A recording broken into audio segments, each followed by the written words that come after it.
എഴുതിയോ? യെസ്. എന്താണ് nuclear fission? മക്കളെ, ഫിഷൻ എന്നർത്ഥം പറഞ്ഞാൽ കട്ട് ചെയ്യാൻ അർത്ഥം. കട്ട് ചെയ്യാനാണ് അർത്ഥം ഫിഷൻ അർത്ഥം പറയുമ്പോൾ. അപ്പൊ ന്യൂക്ലിയർ ഫിഷൻ എന്ന് പറയുമ്പോൾ splitting of heavy nucleus into lighter nuclei with the liberation of energy.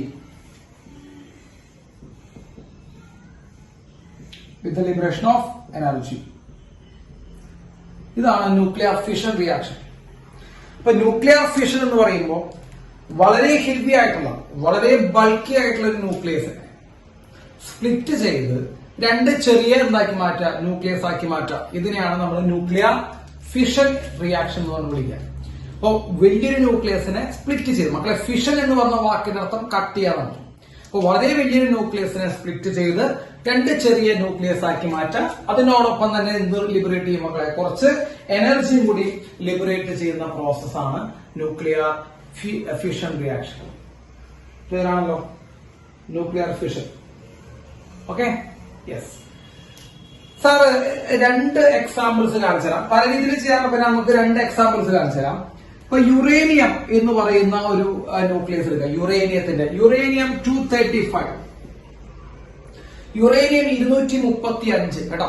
Uranium 235 മക്കളെ ഒരു ന്യൂട്രോൺ വെച്ച് ബോംബാർഡ് ചെയ്യിക്കുക. മക്കളെ ഒരു ന്യൂട്രോൺ വെച്ച് ഹിറ്റ് ചെയ്യിക്കുക, അങ്ങനെയൊക്കെ പറയാട്ടോ. ശ്രദ്ധിച്ച കേട്ടോ, ഇതൊരു കഥ പോലെ കേട്ടിരിക്കുക. തുടക്കത്തിൽ മുതൽ അവസാനം വരെ കേട്ടാൽ ആ ലിങ്കുകൾ പല സ്ഥലത്തുനിന്നും കൂടി വരിക ചെയ്യാം കേട്ടോ. പല സ്ഥലത്തുനിന്ന് ലിങ്ക് വരിക ചെയ്യാം. അപ്പൊ കേട്ടിരിക്കുക. അപ്പൊ ഒരു യുറേനിയം 235 എന്ന് പറയുന്ന ഒരു ന്യൂക്ലിയസിനെ ഒരു ന്യൂട്രോൺ വെച്ച് ഹിറ്റ് ചെയ്യും. അപ്പൊ ന്യൂട്രോൺ ആണ് നമ്മുടെ ഇവിടുത്തെ കട്ടിംഗ് ടൂൾ എന്ന് പറഞ്ഞാൽ മുറിക്കാൻ ഉപയോഗിക്കുന്ന ടൂൾ ന്യൂട്രോൺ ആണ്. കത്തി എന്നൊക്കെ പറയാം മലയാളത്തിൽ. അപ്പൊ കത്തി ഇവിടെ ന്യൂട്രോൺ ആണ്. അപ്പൊ ഈ ന്യൂട്രോൺ വെച്ചിട്ട് എന്ത് ചെയ്യുന്നു? നമ്മള് ഇതിനെ ഹിറ്റ് ചെയ്യുന്നു. അങ്ങനെ ഹിറ്റ് ചെയ്യുന്ന സമയത്ത് ഈ ന്യൂട്രോൺ ഈ യുറേനിയത്തിന്റെ ഉള്ളിൽ കയറിയിട്ട് മക്കളെ യുറേനിയം 236 ഫോം ചെയ്യും. നിങ്ങൾ നോക്കിയാൽ മതി. 35 ആയിരുന്നു. ഒരു ന്യൂട്രോണിന്റെ എണ്ണം കൂടി ന്യൂട്രോണുമായി ഉള്ളിലേക്ക് കയറി നിൽക്കുക ചെയ്യാം. അപ്പൊ ഈ ന്യൂട്രോൺ യുറേനിയത്തിന്റെ ഉള്ളിലേക്ക് പെനട്രേറ്റ് ചെയ്ത് പോയാൽ അതിനുള്ളിൽ കയറി നിൽക്കുക ചെയ്യാം. അപ്പൊ അതെന്തായി മാറും? യുറേനിയം 236 ആയിട്ട് മാറും.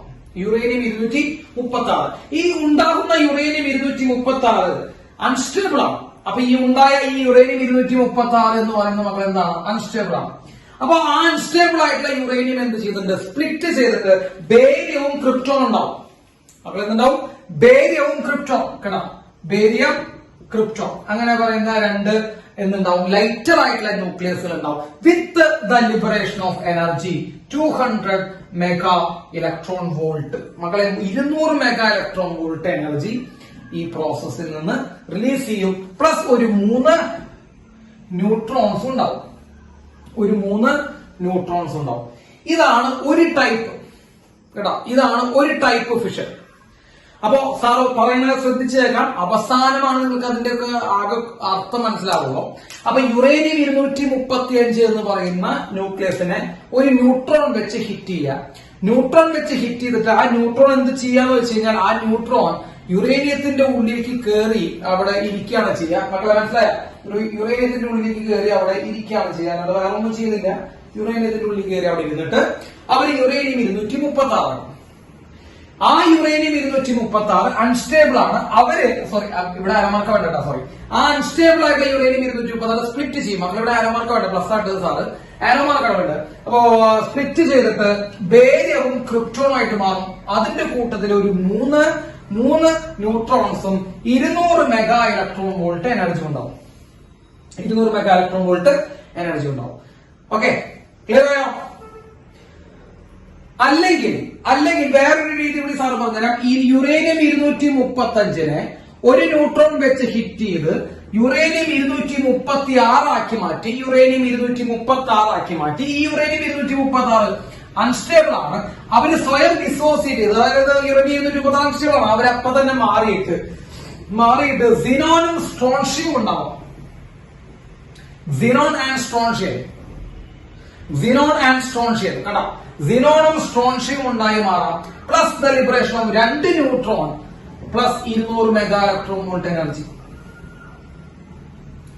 കേട്ടോ.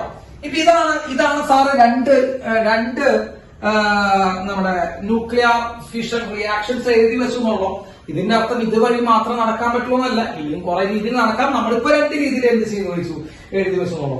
അപ്പൊ യുറേനിയം 235നെ ഒരു ന്യൂട്രോൺ വെച്ച് ഹിറ്റ് ചെയ്ത് ആ ന്യൂട്രോൺ അതിനുള്ളിലേക്ക് പെനട്രേറ്റ് ചെയ്ത് കയറി അത് യുറേനിയം 236 ആയി. ആ യുറേനിയം 236 അൺസ്റ്റേബിൾ ആയി. അവൻ വിഘടിച്ച് അവൻ ഡിസോസിയേറ്റ് ചെയ്ത് ബേരിയവും ക്രിപ്റ്റോണും കൂട്ടത്തിൽ ഒരു 3 ന്യൂട്രോൺസും ഉണ്ടായി. അതിന്റെ കൂടെ 200 മെഗാ ഇലക്ട്രോൺ വോൾട്ട് എനർജി കൂടി റിലീസ് ചെയ്യുന്നു. First equation. അതേസമയം രണ്ടാമത്തെ ടൈപ്പ് വരുമ്പോ യുറേനിയത്തിന്റെ 235നെ ഒരു ന്യൂട്രോൺ വെച്ച് വന്നിടിച്ച് അത് യുറേനിയം 236 ആയി മാറി. യുറേനിയം 236നെ സിനോണും സ്ട്രോൺഷ്യവുമായിട്ട് സ്പ്ലിറ്റ് ചെയ്ത് 2 ന്യൂട്രോൺസ് ഉണ്ടാക്കുന്നു. അതിന്റെ കൂട്ടത്തിൽ 200 മെഗാ ഇലക്ട്രോൺ വോൾട്ട് എനർജി ഉണ്ടാകുന്നു. ക്ലിയർ ആണോ? യെസ്. ഇത് നോട്ട് ചെയ്യാൻ മക്കളെ, ഇതാണ് ന്യൂക്ലിയർ ഫിഷൻ. സ്റ്റാർട്ടിംഗ് ആയിട്ടുള്ള എല്ലാം കൂടി കണക്ട് ചെയ്ത് വരുമ്പോൾ അതിന്റെ അർത്ഥം മനസ്സിലാവുള്ളൂ. ഇപ്പൊ നമ്മൾ സ്റ്റാർട്ട് ചെയ്തിട്ടോ ഉള്ളൂ. അപ്പൊ ഈ 2 ഇക്വേഷൻസ് ഒന്ന് നോട്ട് ചെയ്യാം.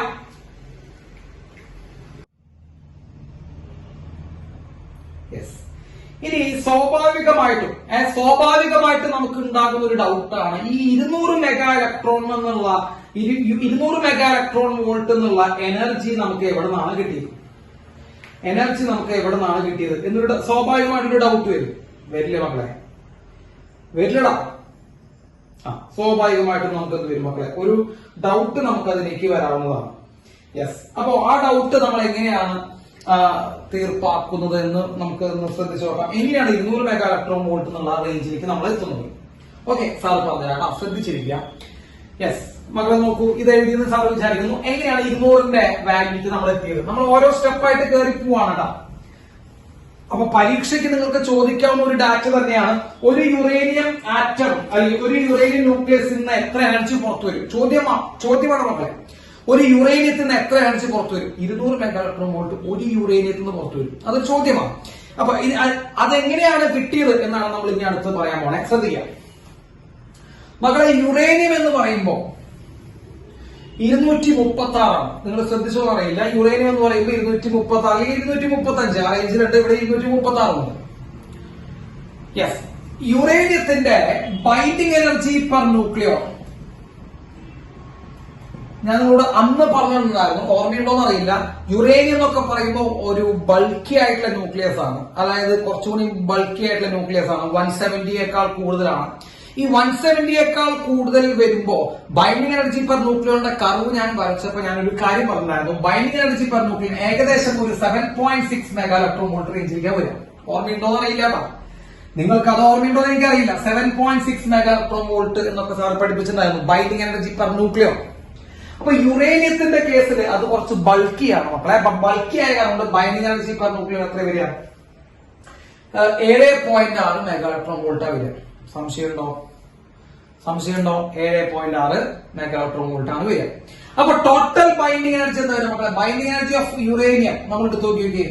ബൈൻഡിങ് എനർജി ഓഫ് യുറേനിയം എടുക്കുമ്പോൾ ഇപ്പൊ നമുക്ക് കിട്ടിയത് ബൈൻഡിങ് എനർജി പെർ ന്യൂക്ലിയോൺ ആണ്. ശ്രദ്ധിച്ചേക്കണ്ട, ബൈൻഡിങ് എനർജി പെർ ന്യൂക്ലിയോൺ നമുക്ക് ഇപ്പൊ കിട്ടിയത് 7.6. ആ ബൈൻഡിങ് എനർജി പെർ ന്യൂക്ലിയോൺ മാറിയിട്ട് total binding energy of uranium നമ്മൾ എന്തുകൊണ്ട് മൾട്ടിപ്ലൈ ചെയ്യണം? മാസ് നമ്പർ കൊണ്ട് മൾട്ടിപ്ലൈ ചെയ്യണം. അത് ഏകദേശം 235 അല്ലെ? യെസ്. ഇതാണ് ബൈൻഡിങ് എനർജി ഓഫ് യുറേനിയം. എല്ലാവരും ശ്രദ്ധിച്ച് കേൾക്കണം. സാർ എന്താ ചെയ്യുന്നതെന്ന് വളരെയധികം ശ്രദ്ധിച്ച് മനസ്സിലാക്കണം. കാരണം പരീക്ഷയ്ക്ക് ചോദ്യം വന്നിട്ട് എനർജി റിലീസ്ഡ് കണ്ടുപിടിക്കാൻ ചോദിച്ചു കഴിഞ്ഞാൽ നിങ്ങൾ ചെയ്യേണ്ടതും നിങ്ങൾ ചെയ്യാൻ ബാധ്യസ്ഥരാണ്. അപ്പൊ സാർ എന്താ ചെയ്യുന്നത്? ലെഫ്റ്റ് സൈഡിലുള്ള ആ സാധനം ഇപ്പൊ യുറേനിയാണ് നമുക്ക് തന്നിരിക്കുന്നത്. ലെഫ്റ്റ് സൈഡിലുള്ള യുറേനിയത്തിന്റെ ബൈൻഡിങ് എനർജി പെർ ന്യൂക്ലിയർ നമുക്ക് തന്നിട്ടുണ്ട്. എത്രയാ? 7.6 ആണ്. അത് എങ്ങനെ തന്നെ അത് തരും, പരീക്ഷയ്ക്ക് തരും. ഇല്ലെങ്കിൽ നമുക്കറിയണം. ഞാൻ നിങ്ങളോട് ബൈൻഡിങ് എനർജി പെർ ന്യൂക്ലിയറുടെ കർവ് വരച്ചപ്പോൾ ഞാൻ പറഞ്ഞത് അതിന്റെ ബൈൻഡിങ് എനർജി പെർ ന്യൂക്ലിയർ 7.6 ആണ് ആവറേജ് വാല്യൂ. നമ്മളിപ്പോ ആവറേജ് എടുക്കാം. അവർ പരീക്ഷയ്ക്ക് തന്നിരിക്കും മക്കളെ, പേടിക്കൊന്നും വേണ്ട. അപ്പൊ അവര് റിയാക്ടന്റ് സൈഡിലെ ലെഫ്റ്റ് സൈഡിലെ ബൈൻഡിങ് എനർജി പെർ ന്യൂക്ലിയർ തരും. നിങ്ങൾ ആദ്യം ചെയ്യണത് ബൈൻഡിങ് എനർജി പെർ ന്യൂക്ലിയർ നിങ്ങൾ ആദ്യം ചെയ്തത് ഇൻറ്റു മാസ് ടെമ്പർ ചെയ്യണം. ഇൻറ്റു എന്ത് ചെയ്യണം?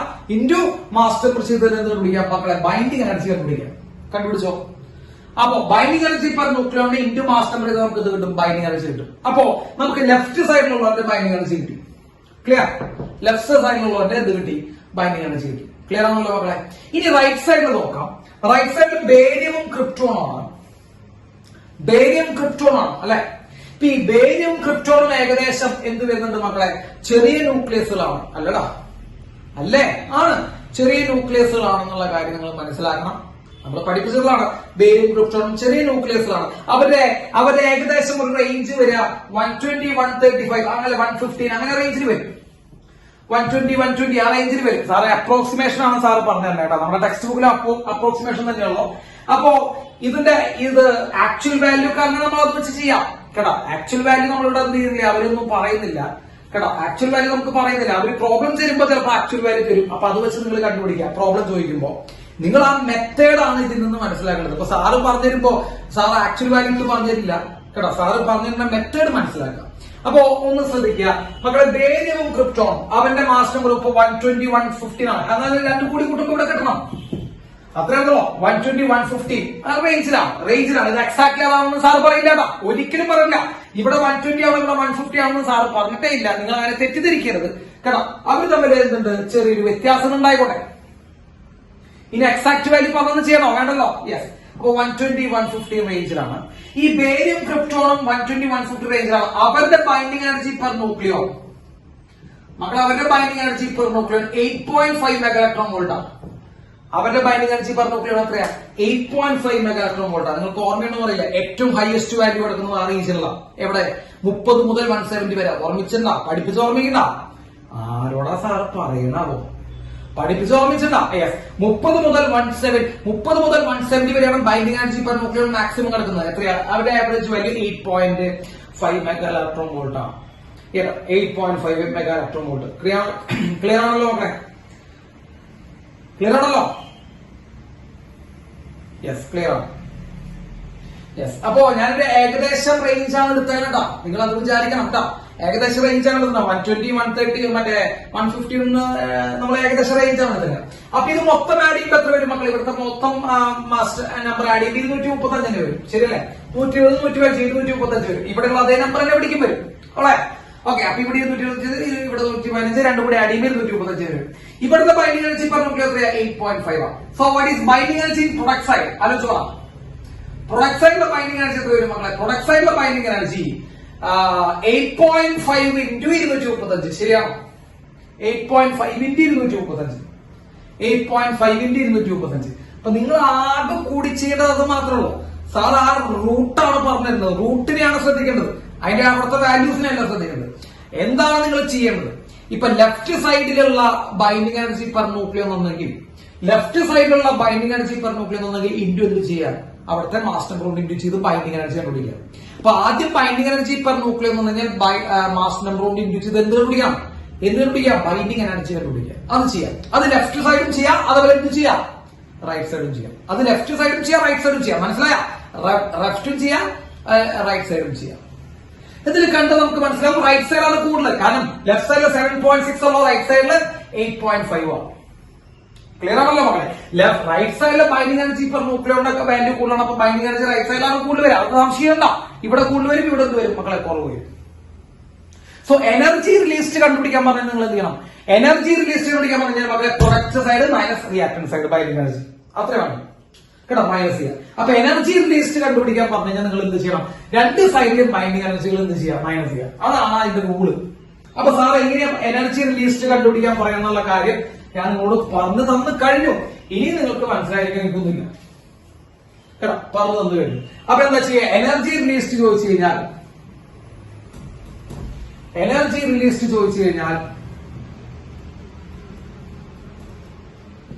Binding energy in product side minus binding energy in reactive side എന്നുള്ള രീതിയിൽ നമ്മൾ എഴുതാം. ഇതാണ് ബൈൻഡിങ് എനർജി തമ്മിലുള്ള വ്യത്യാസമാണ് എനർജി റിലീസ് ആയിട്ട് പോകുക. ബൈൻഡിങ് എനർജികൾ തമ്മിലുള്ള വ്യത്യാസത്തിലാണ് എനർജി റിലീസ് ആയിട്ട് പോകുക. അപ്പൊ പരീക്ഷയ്ക്ക് ഇങ്ങനൊരു പ്രോബ്ലം നമുക്ക് പ്രതീക്ഷിക്കാവുന്നതാണ് കേട്ടോ. പ്രതീക്ഷിക്കാവുന്നതാണ്. അപ്പൊ ബൈൻഡിങ് എനർജി പെർ ന്യൂക്ലിയോ തരും.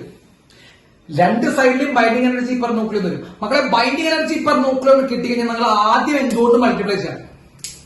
ആദ്യം എന്തുകൊണ്ട് മൾട്ടിപ്ലൈ ചെയ്യണം അത് മനസ്സിലാക്കുക. ആദ്യം മാസ് നമ്പർ കൊണ്ട് മൾട്ടിപ്ലൈ ചെയ്യുക. അപ്പൊ എന്ത് കിട്ടും? അപ്പം എന്ത് കിട്ടും? ഈ മാസ് നമ്പർ കൊണ്ട് മൾട്ടിപ്ലൈ ചെയ്താൽ ബൈൻഡിങ് എനർജി കിട്ടും. പെർ ന്യൂക്ലിയൻ പോകും. കാരണം പെർ ന്യൂക്ലിയൻ പോയി മാസ് നമ്പർ കൊണ്ട് മൾട്ടിപ്ലൈ ചെയ്താൽ ബൈൻഡിങ് എനർജി കിട്ടും. എന്നിട്ട് എന്താ ചെയ്യാം? രണ്ട് സൈഡിലും ബൈൻഡിങ് എനർജി നമ്മൾ എന്ത് ചെയ്യാം? മൈനസ് എടുക്കുക. രണ്ട് സൈഡിലും ബൈൻഡിങ് എനർജി തമ്മിൽ മൈനസ് എടുക്കുക.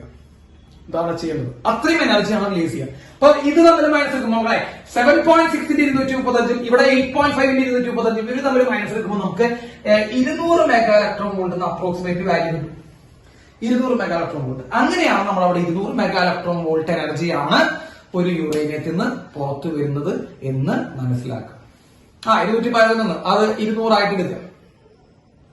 200 മെഗാ ഇലക്ട്രോൺ വോൾട്ട് എനർജിയാണ് അതിൽ നിന്ന് പുറത്തേക്ക് വരുന്നത്. ക്ലിയർ ആയോ? ഇതാണ് സംഭവം കേട്ടോ. അപ്പൊ 200 കിട്ടിയത് അങ്ങനെയാണ്. നിങ്ങളോട് പരീക്ഷയ്ക്ക് എനർജി കണ്ടുപിടിക്കാൻ ചോദിച്ച് നിങ്ങൾ ധൈര്യമായിട്ട് ചെയ്യണം. എന്താ ചെയ്യേണ്ടത്? ബൈൻഡിങ് എനർജി പെർ ന്യൂക്ലിയർ തരും എന്നാ ചോദിക്കണോ? അപ്പൊ ബൈൻഡിങ് എനർജി പെർ ന്യൂക്ലിയർ തന്നെ നിങ്ങൾ ആദ്യം മാസ് നമ്പറോട് ഇൻഡ്യൂ ചെയ്യാം. അപ്പൊ ബൈൻഡിങ് എനർജി കിട്ടും. അപ്പർ സൈഡിലും ബൈൻഡിങ് എനർജി പെർ ന്യൂക്ലിയർ തരും. ഇൻഡു മാസ് നമ്പറോട് ഇൻഡ്യൂ ചെയ്യാം. അപ്പോൾ ബൈൻഡിങ് എനർജി കിട്ടും. സംശയം ഉണ്ടോ മക്കളെ? എന്നിട്ട് ആ രണ്ട് ബൈൻഡിങ് എനർജി നമ്മൾ എന്ത് ചെയ്യാം? മൈനസ് ചെയ്യാം. അതാണ് എനർജി റിലീസ്ഡ്. അങ്ങനെയാണ് നമുക്ക് ഇവിടെ 200 കിട്ടിയത്. അപ്പൊ പരീക്ഷയ്ക്ക് ഇങ്ങനെയും ചോദിക്കാം, ഒരു യുറേനിയത്തിൽ നിന്ന് എത്ര എനർജി പുറത്തു വരുന്നു? ചോദിക്കാം, ഒരു യുറേനിയത്തിൽ നിന്ന് എത്ര എനർജി പുറത്തു വരുന്നു? 200 മെഗാ ഇലക്ട്രോൺ വോൾട്ട് എനർജി പുറത്തു വരുന്നു. ക്ലിയർ ആയോ? 200 മെഗാ ഇലക്ട്രോൺ വോൾട്ട് എനർജി പുറത്തു വരുന്നു. യെസ്, നോട്ട് ചെയ്യാം. ഒന്ന് എഴുതി വെക്കുക. അത് നിങ്ങളുടെ ഭാഷ എഴുതി വെക്കൂ.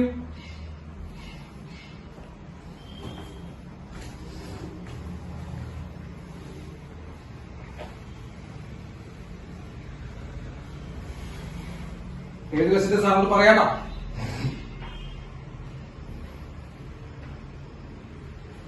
So binding energy per nuclear നിന്നിട്ട് എനർജി റിലീസ്ഡ് ആവുന്ന ചോദ്യങ്ങൾ അവിടെ നിങ്ങൾക്ക് കാണാം. അത് നിങ്ങൾ ചെയ്യാൻ ബാധ്യസ്ഥരാണ്. അപ്പോൾ നിങ്ങൾ ചെയ്യേണ്ടത് ബൈൻഡിങ് എനർജി പെർ ന്യൂക്ലിയർ തന്നു കഴിഞ്ഞാൽ നിങ്ങൾ ആദ്യം ചെയ്യേണ്ടത് അതിനെ എന്തുകൊണ്ട് മൾട്ടിപ്ലൈ ചെയ്യുക എന്നതാണ്. അതിനെ എന്തുകൊണ്ട് മൾട്ടിപ്ലൈ ചെയ്യുക? അതിനെ മാസ് നമ്പർ കൊണ്ട് മൾട്ടിപ്ലൈ ചെയ്താൽ എന്താക്കി മാറ്റുക? ബൈൻഡിങ് എനർജി ആക്കി മാറ്റുക.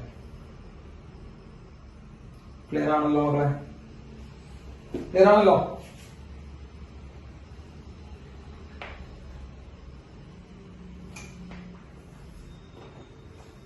ഓക്കെ, ബുദ്ധിമുട്ടുണ്ടോ? യെസ്. ഇനി നമ്മൾ ഓരോരോ സെക്ഷനിലേക്ക് കടക്കാൻ പോവാണ് കേട്ടോ. ശ്രദ്ധിച്ചിരുന്നോ? ഓരോരോ ചെറിയ ചെറിയ സെക്ഷനിലേക്ക് നമ്മൾ കടക്കാൻ പോവാണ്. മാറ്റട്ടെ സാറ്?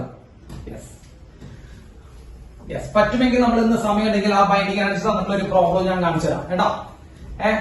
നിങ്ങളൊന്ന് ശ്രദ്ധിച്ചിരുന്നാൽ മതി. നമുക്ക് ആ ഒരു പ്രോബ്ലം കൂടി നമുക്ക് കാണിക്കാൻ പറ്റും. Okay, yes. ഇനി നമ്മൾ പതുക്കെ ആക്ടിവിറ്റിയിലേക്ക് കടക്കാൻ പോവാം. നോക്കാം. ന്യൂക്ലിയർ റിയാക്ടറിലേക്ക് പോവാണ് കേട്ടോ. Nuclear reactor. യെസ്. അതിനു മുമ്പ് നോക്കിയ മക്കളെ, യുറേനിയം 235. ഓക്കെ, യുറേനിയം 235 ഒരു ന്യൂട്രോൺ വെച്ച് ബോംബാർഡ് ചെയ്ത് ഹിറ്റ് ചെയ്ത് ആ ന്യൂട്രോൺ ആരുള്ളിലേക്ക് കാരണം യുറേനിയം 235 ഉള്ളിൽ കയറി അവിടെ നിൽക്കണം. എന്നിട്ട് അതിനെ യുറേനിയം 236 മാറ്റിയിട്ട് യുറേനിയം 236 അൺസ്റ്റേബിൾ ആയത് അത് ബേരിയവും ക്രിപ്റ്റോണും 3 ന്യൂട്രോണുമായിട്ട് സ്പ്ലിറ്റ് ചെയ്ത് പോകുന്നു. Plus 200 mega electron volt. പണ്ടെടുക്കാത്ത ഇക്വേഷൻ തന്നെ. യെസ്, നിങ്ങളിവിടെ ശ്രദ്ധിക്കേണ്ട കാര്യം, നമ്മൾ എന്ത് വെച്ചിട്ടാണ് ഇവിടെ ഫിഷൻ തുടങ്ങിയത്? എന്ത് ടൂൾ ഉപയോഗിച്ചിട്ടാണ് ഫിഷൻ തുടങ്ങിയത്? ന്യൂട്രോൺ ഉപയോഗിച്ചിട്ടാണ് ഫിഷൻ തുടങ്ങിയത് അല്ലെ? ന്യൂട്രോൺ വെച്ചിട്ടാണ് ഫിഷൻ നടത്തിയത്. അപ്പൊ 235 നമ്മൾ എന്ത് കടത്തിവിടാ ചെയ്യണം മക്കളെ? ന്യൂട്രോണിനെ കടത്തിവിടാ ചെയ്യണം. അപ്പൊ ന്യൂട്രോൺ ആണ് നമ്മുടെ കട്ടിംഗ് ടൂൾ. ന്യൂട്രോൺ വെച്ചിട്ടാണ് നമ്മൾ പരിപാടി തുടങ്ങിയത്. നിങ്ങൾ അവിടെ ബൈ പ്രൊഡക്റ്റ് നോക്കി, നിങ്ങൾ അവിടെ പ്രൊഡക്റ്റ് സൈഡിൽ നിങ്ങൾ നോക്കിയാൽ മക്കളെ ഒരു 3 ന്യൂട്രോൺ എക്സ്ട്രാ ഉണ്ടായിട്ടുണ്ട്. കണ്ടോ? നിങ്ങൾ കണ്ട ഈ റിയാക്ഷൻ അവസാനിക്കുന്നത് 3 ന്യൂട്രോണിലാണ്. അപ്പോ ന്യൂട്രോൺ വെച്ചിട്ടാണ് നമ്മൾ ഈ റിയാക്ഷൻ സ്റ്റാർട്ട് ചെയ്ത് കൊടുക്കുന്നത്. അപ്പോ ഇവിടത്തെ ഈ തീപ്പെട്ടി ആരാ? തീപ്പെട്ടി ന്യൂട്രോണാണ്. പക്ഷെ ആ ഒരു റിയാക്ഷൻ കഴിയുമ്പോൾ തന്നെ പത്തുന്നുണ്ടാവുന്ന മക്കളെ 3 ന്യൂട്രോൺസ് ഉണ്ടാവുന്നുണ്ട്. അപ്പൊ വേണമെങ്കിൽ സാർ ചോദിക്കട്ടെ, ഈ 3 ന്യൂട്രോണിന് അടുത്ത 3 യുറേനിയത്തിലേക്ക് പോയി ഇടിച്ചുവിടാ? ആലോചിക്കേ. It's simply called common sense. അപ്പൊ ഇവിടെ ഉണ്ടാവുന്ന ബൈ പ്രൊഡക്റ്റ് ആയിട്ടുള്ള 3 ന്യൂട്രോൺ ന്യൂട്രോണിന് അടുത്ത 3 യുറേനിയത്തിന് പോയി ഇടിക്കാം. അപ്പൊ ആ 3 യുറേനിയത്തിൽ നിന്ന് വീണ്ടും എന്തുണ്ടാവും മക്കളെ? 3 ന്യൂട്രോൺസ് വീണ്ടും ഉണ്ടാവും. അങ്ങനെ മൊത്തം ന്യൂട്രോൺസ് 9 ആയിട്ട് മാറും. അല്ലെ, ഒരു യുറേനിയത്തിൽ നിന്ന് 3, ഒരു യുറേനിയത്തിൽ 3, ഒരു യുറേനിയത്തിൽ 3, 9 ന്യൂട്രോൺസ്. ആ 9 ന്യൂട്രോൺസിനെ വീണ്ടും പോയി എന്ത് ചെയ്യാം? വീണ്ടും പോയി 9 യുറേനിയമായിട്ട് ഇടിച്ചു കഴിഞ്ഞാൽ വീണ്ടും അവിടുന്ന് ഓരോ 3 വെച്ചിട്ട് ഓരോ യുറേനിയത്തിൽ നിന്ന് 3 വെച്ച് 27 ന്യൂട്രോൺസ്. ക്ലിയർ ആണോ?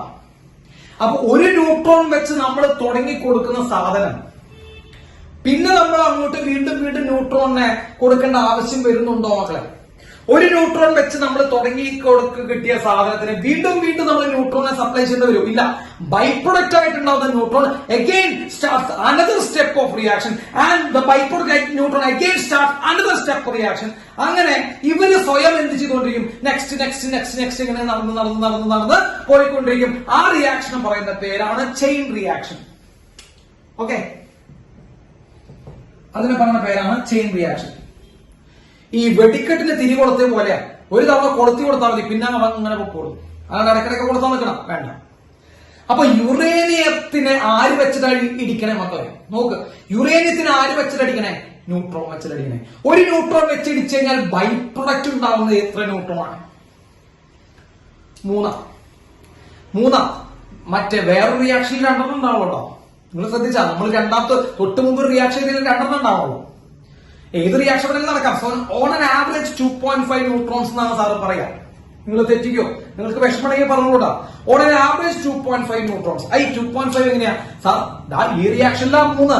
ഇനി വേറെ റിയാക്ഷൻ ഉണ്ടായിരുന്നു. യുറേനിയം ഒരു ന്യൂട്രോൺ ഹീറ്റ് ചെയ്ത് കഴിഞ്ഞാൽ ഇവിടെ സീനോണും സ്ട്രോൺഷ്യം ഉണ്ടാവുന്ന റിയാക്ഷൻ ഉണ്ടായിരുന്നു. നിങ്ങൾക്ക് എഴുതുന്നുണ്ടായിരുന്നു സീനോണും സ്ട്രോൺഷ്യം. അവിടെ 2 ന്യൂട്രോൺ ഉള്ളു. അപ്പൊ ഒരു റിയാക്ഷന് 3 ഉണ്ടാവുന്നത്, ഒരു റിയാക്ഷന് 2 ഉണ്ടാവുന്നത്. ഏത് റിയാക്ഷൻ ഉണ്ടാവാൻ നമുക്ക് പറയാൻ പറ്റില്ല, റാൻഡം ആണ്. അതും ഇതും നടക്കുന്നുണ്ട്. 2 മെറ്റഡായി നടക്കണമെന്നുണ്ട് നമ്മൾ പറയാം 2.5 ന്യൂട്രോൺ ഉണ്ടാവും എന്നാണ് സാധാരണ പറയാം. ഡൗട്ട് ഇല്ലല്ലോ. ആവറേജ് എടുക്കുമ്പോൾ ഒരെണ്ണത്തിന് 3 ഉണ്ടാവുണ്ട്, ഒരെണ്ണത്തിന് 2 ഉണ്ടാവണം. On average you can take 2.5 neutrons. പോട്ടെ, നിങ്ങൾക്ക് അത് ഓർമ്മിച്ച് വെക്കാനോ നിങ്ങൾക്ക് അത് ദഹിക്കാൻ മനസ്സിലേക്ക് എടുക്കാൻ ബുദ്ധിമുട്ടില്ല, നിങ്ങൾ മാറ്റിവെക്കും. മനസ്സിലെടുക്കാൻ പറ്റുന്നവരൊക്കെ എടുത്തോളൂ. 2.5 ന്യൂട്രോൺസ് ആണ് ആവറേജ് ഉണ്ടാവുന്നത്. അപ്പൊ ഇവിടുന്ന് 3 ഉണ്ടാവുന്നത്. ഈ 3 അടുത്ത 3 യുറേനിയമായിട്ട് ഇടിക്കും എന്ന് ഞാൻ പറഞ്ഞിട്ടില്ല കേട്ടോ. എന്റെ വാക്കുകൾ നിങ്ങൾ വളച്ചു പിടിക്കരുത്. ഇടിക്കാം. അപ്പൊ അവിടുന്ന് വീണ്ടും 9 ഉണ്ടാവും. ആ 9 അടുത്ത 9 യുറേനിയത്തിനെ പോയി ഇടിക്കാം. യെസ്. അപ്പൊ ഇത് എന്തുപോലെ നടന്നു പോകും മക്കളെ? ഒരു ചെയിൻ റിയാക്ഷൻ പോലെ നടന്നു പോകും. അതാണ് ഇത് nuclear fission is A chain reaction. അതൊരു ചെയിൻ റിയാക്ഷൻ ആണ്. ക്ലിയർ ആണോ? ചെയിൻ റിയാക്ഷൻ ആണ്. അവിടെ ശ്രദ്ധിക്കും, ഈ ഒരു ന്യൂട്രോൺ 3 ആയി, 3 ന്യൂട്രോൺ 9 ആയി, 9 ന്യൂട്രോൺ 27 ആയി, 27 ന്യൂട്രോൺ 81 ആയി. അങ്ങനെ കത്തി പോവാണെങ്കിൽ എന്ത് സംഭവിക്കുക? Within seconds. ഇത് ജി പി ആട്ടാ. നിങ്ങൾ ശ്രദ്ധിച്ചാ 1, 3, 9, 27, 81 ജി പി ആണ് പോയിക്കൊണ്ടിരിക്കുന്നത്. എ പി അല്ല, ജി പി അല്ലടാ. G P geometric progression G P ആണ് പോയിക്കൊണ്ടേ. ഒരു ന്യൂട്രോൺ 3 ആയി മാറുന്നു, 3 9 ആയി മാറുന്നു, 9 27, 27 81, 81 240 ആയിട്ട് മാറും. അപ്പോ വിത്തിൻ സെക്കൻഡ്സ് ഈ റിയാക്ഷൻ അങ്ങോട്ട് പറന്ന് പിടിക്കും. ശരിയല്ലേ? ഈ റിയാക്ഷൻ ഭയങ്കരധികം വിഗറസ് ആയി മാറും വിത്തിൻ സെക്കൻഡ്സ്. അപ്പൊ തുടങ്ങിയ സെക്കൻഡ്സുകൾക്കുള്ളിൽ ഈ റിയാക്ഷൻ നമ്മുടെ വളരെ ഭീകരമായിട്ട് എണ്ണം ഉണ്ടാവും. അൺകൺട്രോളബിൾ ആവും. യെസ്, അതന്നെ, അൺകൺട്രോളബിൾ ആവും. അങ്ങനെ അൺകൺട്രോളബിൾ ആയി കഴിഞ്ഞാൽ നമുക്ക് പ്രശ്നമില്ലടാ. അത്രയും ഹ്യൂജ് എമൗണ്ട് ഓഫ് എനർജി. ഒരു യുറേനിയത്തിൽ നിന്ന് 200 മെഗാ ഇലക്ട്രോൺ വോൾട്ട് വെച്ച് ലക്ഷക്കണക്കിന് യുറേനിയത്തിൽ നിന്ന് ലക്ഷക്കണക്കിന് 200 മെഗാ ഇലക്ട്രോൺ വോൾട്ട് വന്നു കഴിഞ്ഞാൽ കഴിഞ്ഞു പോകും. അപ്പൊ അൺകൺട്രോളബിൾ ആണെങ്കിൽ പ്രശ്നമാണ്. ശരിയല്ലേ? അൺകൺട്രോളബിൾ ആണെങ്കിൽ അത് പ്രശ്നം. Uncontrollable nuclear fission is known as atom bomb. അതാണ് ആറ്റം ബോംബ്. ആറ്റം ബോംബിൽ എന്താണ് നടക്കുന്നത്? ആറ്റം ബോംബിൽ അൺകൺട്രോളബിൾ ന്യൂക്ലിയർ ഫിഷനാണ്. ശ്രദ്ധിച്ചോട്ടാ, ഫിഷനാണ് നടത്തുന്നത്. ഈ ഫിഷൻ നടത്തുന്ന സമയത്ത് അത് അൺകൺട്രോളബിൾ ആയിട്ടാണ് നടത്തണേ. കേട്ടോ ഫിഷൻ. കാരണം എന്താ? നമ്മള് മറ്റൊരാളുടെ നന്മയ്ക്ക് വേണ്ടി ഇടുന്നല്ലോ ആറ്റം ബോംബ്, നശിപ്പിക്കാൻ വേണ്ടി ഇടുന്നല്ലേ. അൺകൺട്രോളബിൾ ആണ്. സോ ആറ്റം ബോംബിൽ നടക്കണം എന്താ? Uncontrollable nuclear fission.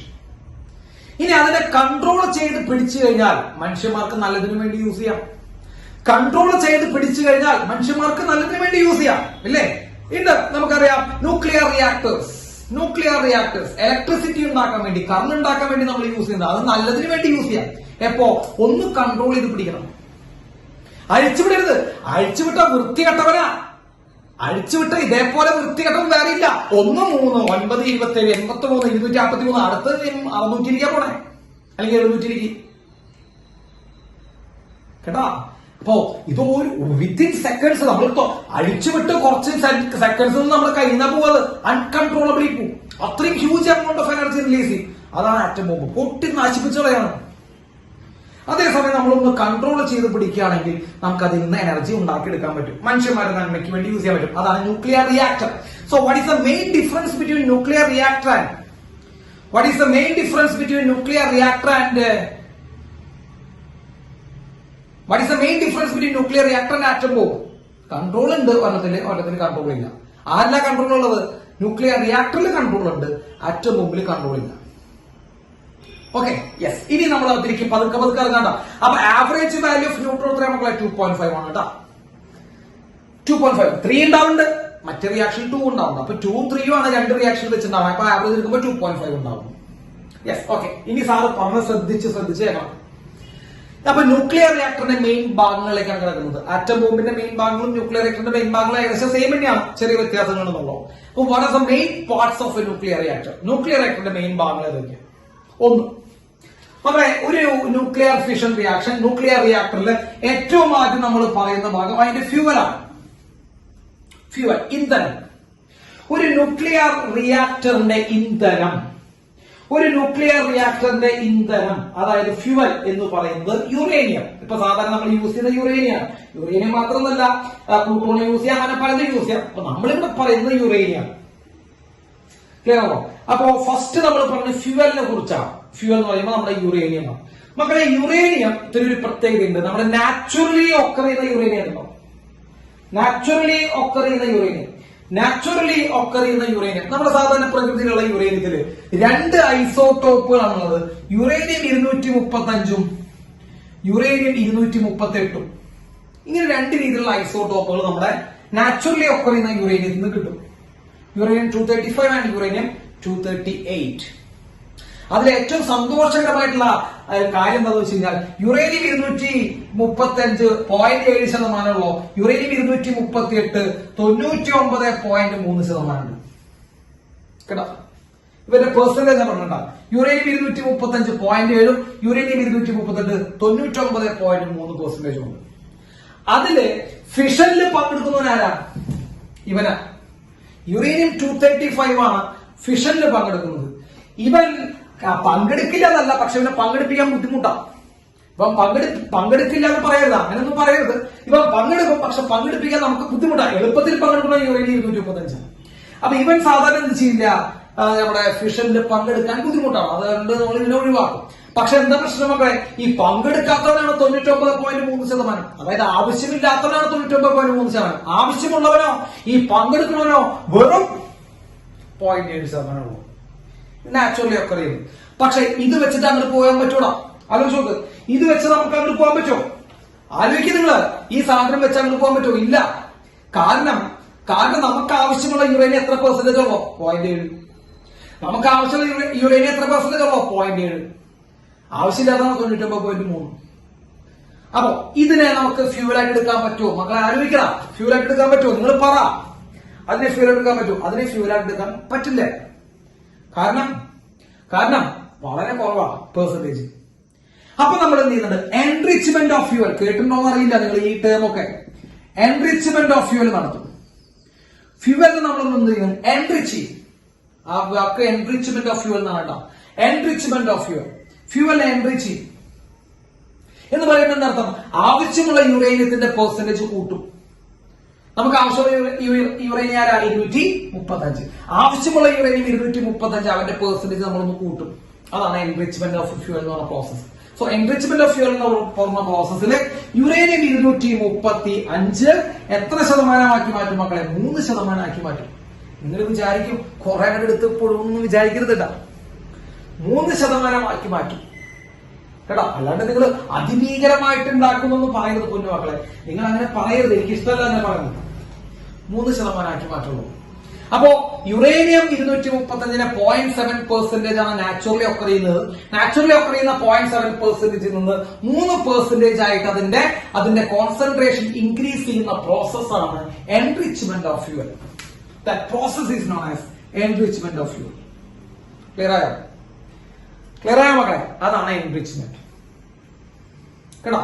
അപ്പോഴും അവിടെ 97% ആര് തന്നെയാ? യുറേനിയം 238.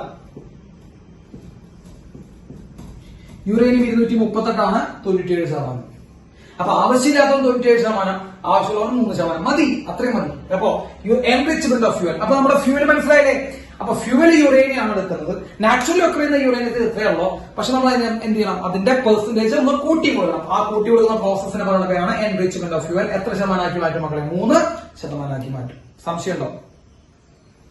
Any doubts? ആർക്കും ഡൗട്ട് ഉണ്ടോ? ഇല്ല. യെസ്. ഇനി ശ്രദ്ധിക്കട്ടോ, ഓരോരോ കാര്യങ്ങൾ പറഞ്ഞു പോവാം. അപ്പൊ ഫ്യൂവലിനെ കുറിച്ച് നമ്മൾ എക്സ്പ്ലെയിൻ ചെയ്ത് കഴിഞ്ഞു. അപ്പൊ ഫ്യൂവൽ ഉണ്ടായി. ഇനി അടുത്ത കാര്യം ശ്രദ്ധിക്കണം. അടുത്ത കാര്യം നമ്മുടെ ഈ ന്യൂട്രോൺ ഉണ്ടല്ലോ, ഈ ഹിറ്റ് ചെയ്യുന്ന ന്യൂട്രോൺ, ആ ഹിറ്റ് ചെയ്യുന്ന ന്യൂട്രോൺ തെർമൽ ന്യൂട്രോൺ ആണോ മക്കളെ? ആ ഹിറ്റ് ചെയ്യുന്ന ന്യൂട്രോൺ ആരായിരിക്കണം? തെർമൽ ന്യൂട്രോൺ ആയിരിക്കും. Thermal neutron. അപ്പൊ നമ്മള് യുറേനിയത്തിനെ പോയി ഇടിക്കുന്ന ന്യൂട്രോൺ ഉണ്ടല്ലോ മക്കളെ, യുറേനിയത്തിനെ പോയി ഇടിക്കുന്ന ന്യൂട്രോൺ തെർമൽ ന്യൂട്രോൺ ആണ്. തെർമൽ ന്യൂട്രോൺ എന്ന് പറയുമ്പോൾ അവര് സ്ലോ മൂവിംഗ് ന്യൂട്രോൺസ് ആണ് മക്കളെ. ശ്രദ്ധിക്കണം, സ്ലോ മൂവിംഗ് ന്യൂട്രോൺസ് ആണ്. അവർ എനർജി ഏകദേശം 0.04 ഇലക്ട്രോൺ വോൾട്ട് ആണ്. അത്രയും എനർജി കുറവ്, 0.04 ഇലക്ട്രോൺ വോൾട്ട്. അത്രയും എനർജി ഉള്ള സ്ലോ ആയിട്ട് മൂവ് ചെയ്യുന്ന ന്യൂട്രോൺസ് ആണ് വേണ്ടത്. ശ്രദ്ധിക്കണം, നിങ്ങൾ വിചാരിക്കുന്ന പോലെ ഒന്നല്ല, ഈ പ്രോസസ് അങ്ങനെയൊന്നുമല്ല. അപ്പോ വളരെ പതുക്കെ മൂവ് ചെയ്യുന്ന ന്യൂട്രോൺ വന്നിട്ട് വേണം യുറേനിയത്തിൽ ഇടിക്കാൻ. മക്കളെ അങ്ങനെ ഇടിച്ചാലാണ്, ശ്രദ്ധിക്കുക, അങ്ങനെ ഇടിച്ചാലാണ് ഈ ന്യൂട്രോൺ യുറേനിയത്തിനുള്ളിൽ ഇങ്ങനെ സ്റ്റക്ക് ചെയ്യുള്ളൂ. സ്പീഡ് കൂടിക്കഴിഞ്ഞാൽ എന്താ പ്രശ്നം വരിക? ഇപ്പൊ നമ്മൾ ഈ കൊടുക്കുന്ന ന്യൂട്രോൺ സ്പീഡ് കൊണ്ടാണെങ്കിൽ അത് തുളഞ്ഞു കയറി അപ്പുറത്തേക്ക് പോകും. മനസ്സിലായോ? യുറേനിയത്തിനുള്ളിൽ കൂടെ തുളഞ്ഞു കയറി ആ സ്പീഡുകളുണ്ടേ, നല്ല സ്പീഡിലാണ് നമ്മൾ കൊടുക്കുന്നതെന്ന് വിചാരിക്കുക. അപ്പൊ നല്ല സ്പീഡിൽ കൊടുത്തു കഴിഞ്ഞാൽ യുറേനിയം തുളഞ്ഞു കയറി അപ്പുറത്തേക്ക് പോകും. ഫിഷൻ നടക്കുമോ? ഇല്ല. ഫിഷൻ നടക്കണമെങ്കിൽ ഈ ന്യൂട്രോൺ അതിന്റെ ഉള്ളിൽ കയറിയിരിക്കണം. ഞാൻ എത്ര തവണ ഇത് പറയണമെന്ന് അറിയോ? ഈ ന്യൂട്രോൺ യുറേനിയത്തിന്റെ ഉള്ളിൽ കയറിയിരിക്കണം. So neutron must become the part of the uranium nucleus എന്നായാലും മാത്രമേ ഫിഷൻ നടക്കുള്ളൂ. അങ്ങനെ ഇരിക്കണമെങ്കിൽ വലിയ സ്പീഡിൽ അയക്കാൻ പാടുമോ? ഇതൊക്കെ കോമൺ സെൻസ് ആണോ? നല്ല സ്പീഡിൽ അയക്കാൻ പാടില്ല. അപ്പൊ നല്ല സ്പീഡിൽ അയക്കാണ്ട് കുറച്ച് സ്ലോ ആയിട്ട് അയക്കുക. ആ സ്ലോ ആയിട്ട് പോകുന്ന ന്യൂട്രോൺസിനെ പറഞ്ഞ പേരാണ് thermal neutron. Slow moving neutron വേണം അവിടെ വന്നിരിക്കാൻ. ക്ലിയർ ആണോ മക്കളെ? അപ്പോ ഫിഷൻ നടക്കണമെങ്കിൽ വന്നിടിക്കേണ്ട ന്യൂട്രോൺ സ്ലോ ആയിരിക്കണോ ഫാസ്റ്റ് ആയിരിക്കണോ? സ്ലോ ആയിരിക്കണം. ക്ലിയർ ആണോ? യെസ്, ക്ലിയർ ആണ്. സംശയമില്ലല്ലോ? അതിൽ സംശയമില്ല. സ്ലോ ന്യൂട്രോൺസ് വന്ന് വേണം ഇതിനുള്ളിൽ ഇരിക്കാൻ. പക്ഷെ ഇവിടെ ഉണ്ടാകുന്ന ന്യൂട്രോൺ ഉണ്ടല്ലോ, ഇവിടെ ഉണ്ടാകുന്ന ന്യൂട്രോൺ, അതായത് ബൈ പ്രൊഡക്റ്റ് ആയിട്ട് ഉണ്ടാകുന്ന ന്യൂട്രോൺ, ഈ ബൈ പ്രൊഡക്റ്റ് ആയിട്ട് ഉണ്ടാകുന്ന neutron high fast moving neutron ആണ്. അപ്പൊ ഈ ബൈ പ്രൊഡക്റ്റ് ആണ്, എല്ലാവരും ശ്രദ്ധിക്കണ്ട. ബൈ പ്രൊഡക്റ്റ് ആയിട്ട് ഉണ്ടാകുന്ന ന്യൂട്രോൺ ഫാസ്റ്റ് ആയിട്ട് മൂവ് ചെയ്യുന്ന ന്യൂട്രോൺ.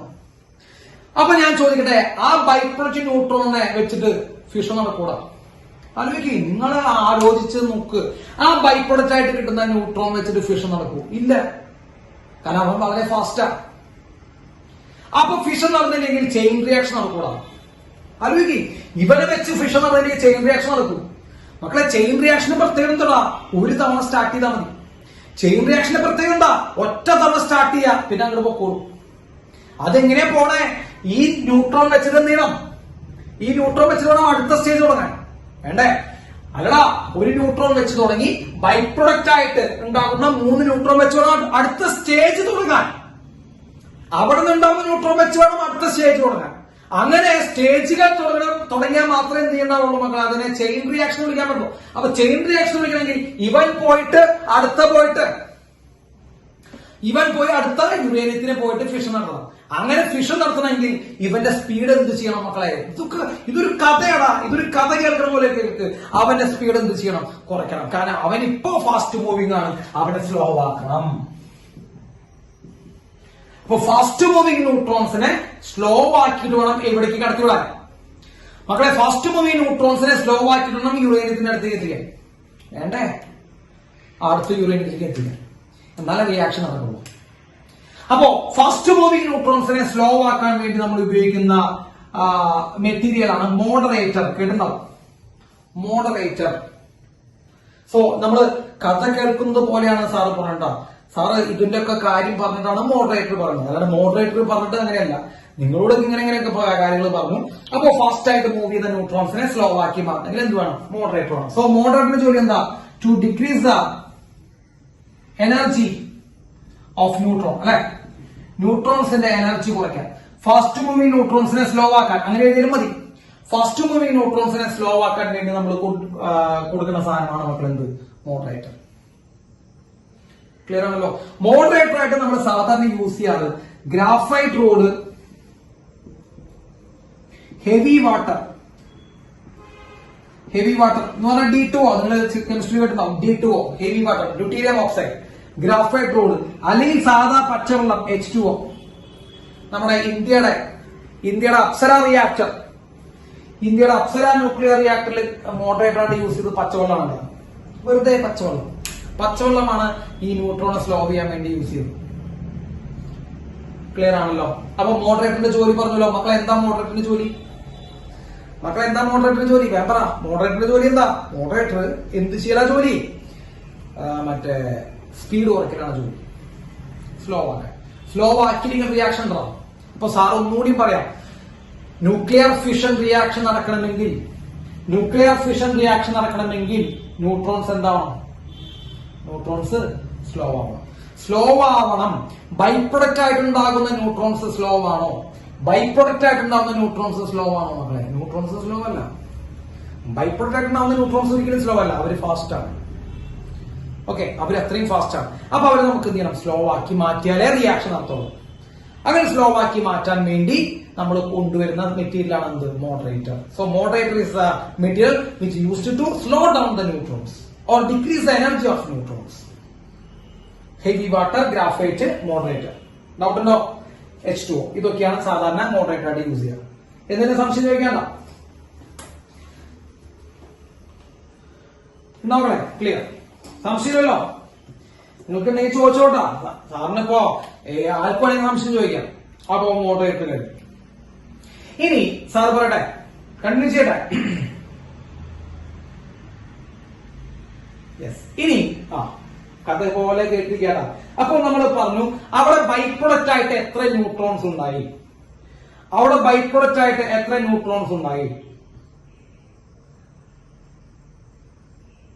3 ന്യൂട്രോൺസ് ഉണ്ടായി, അല്ലെ? 3 ന്യൂട്രോൺസ് ഉണ്ടായി. സംഭവിച്ചു. 3 ന്യൂട്രോൺസ് ഉണ്ടായി.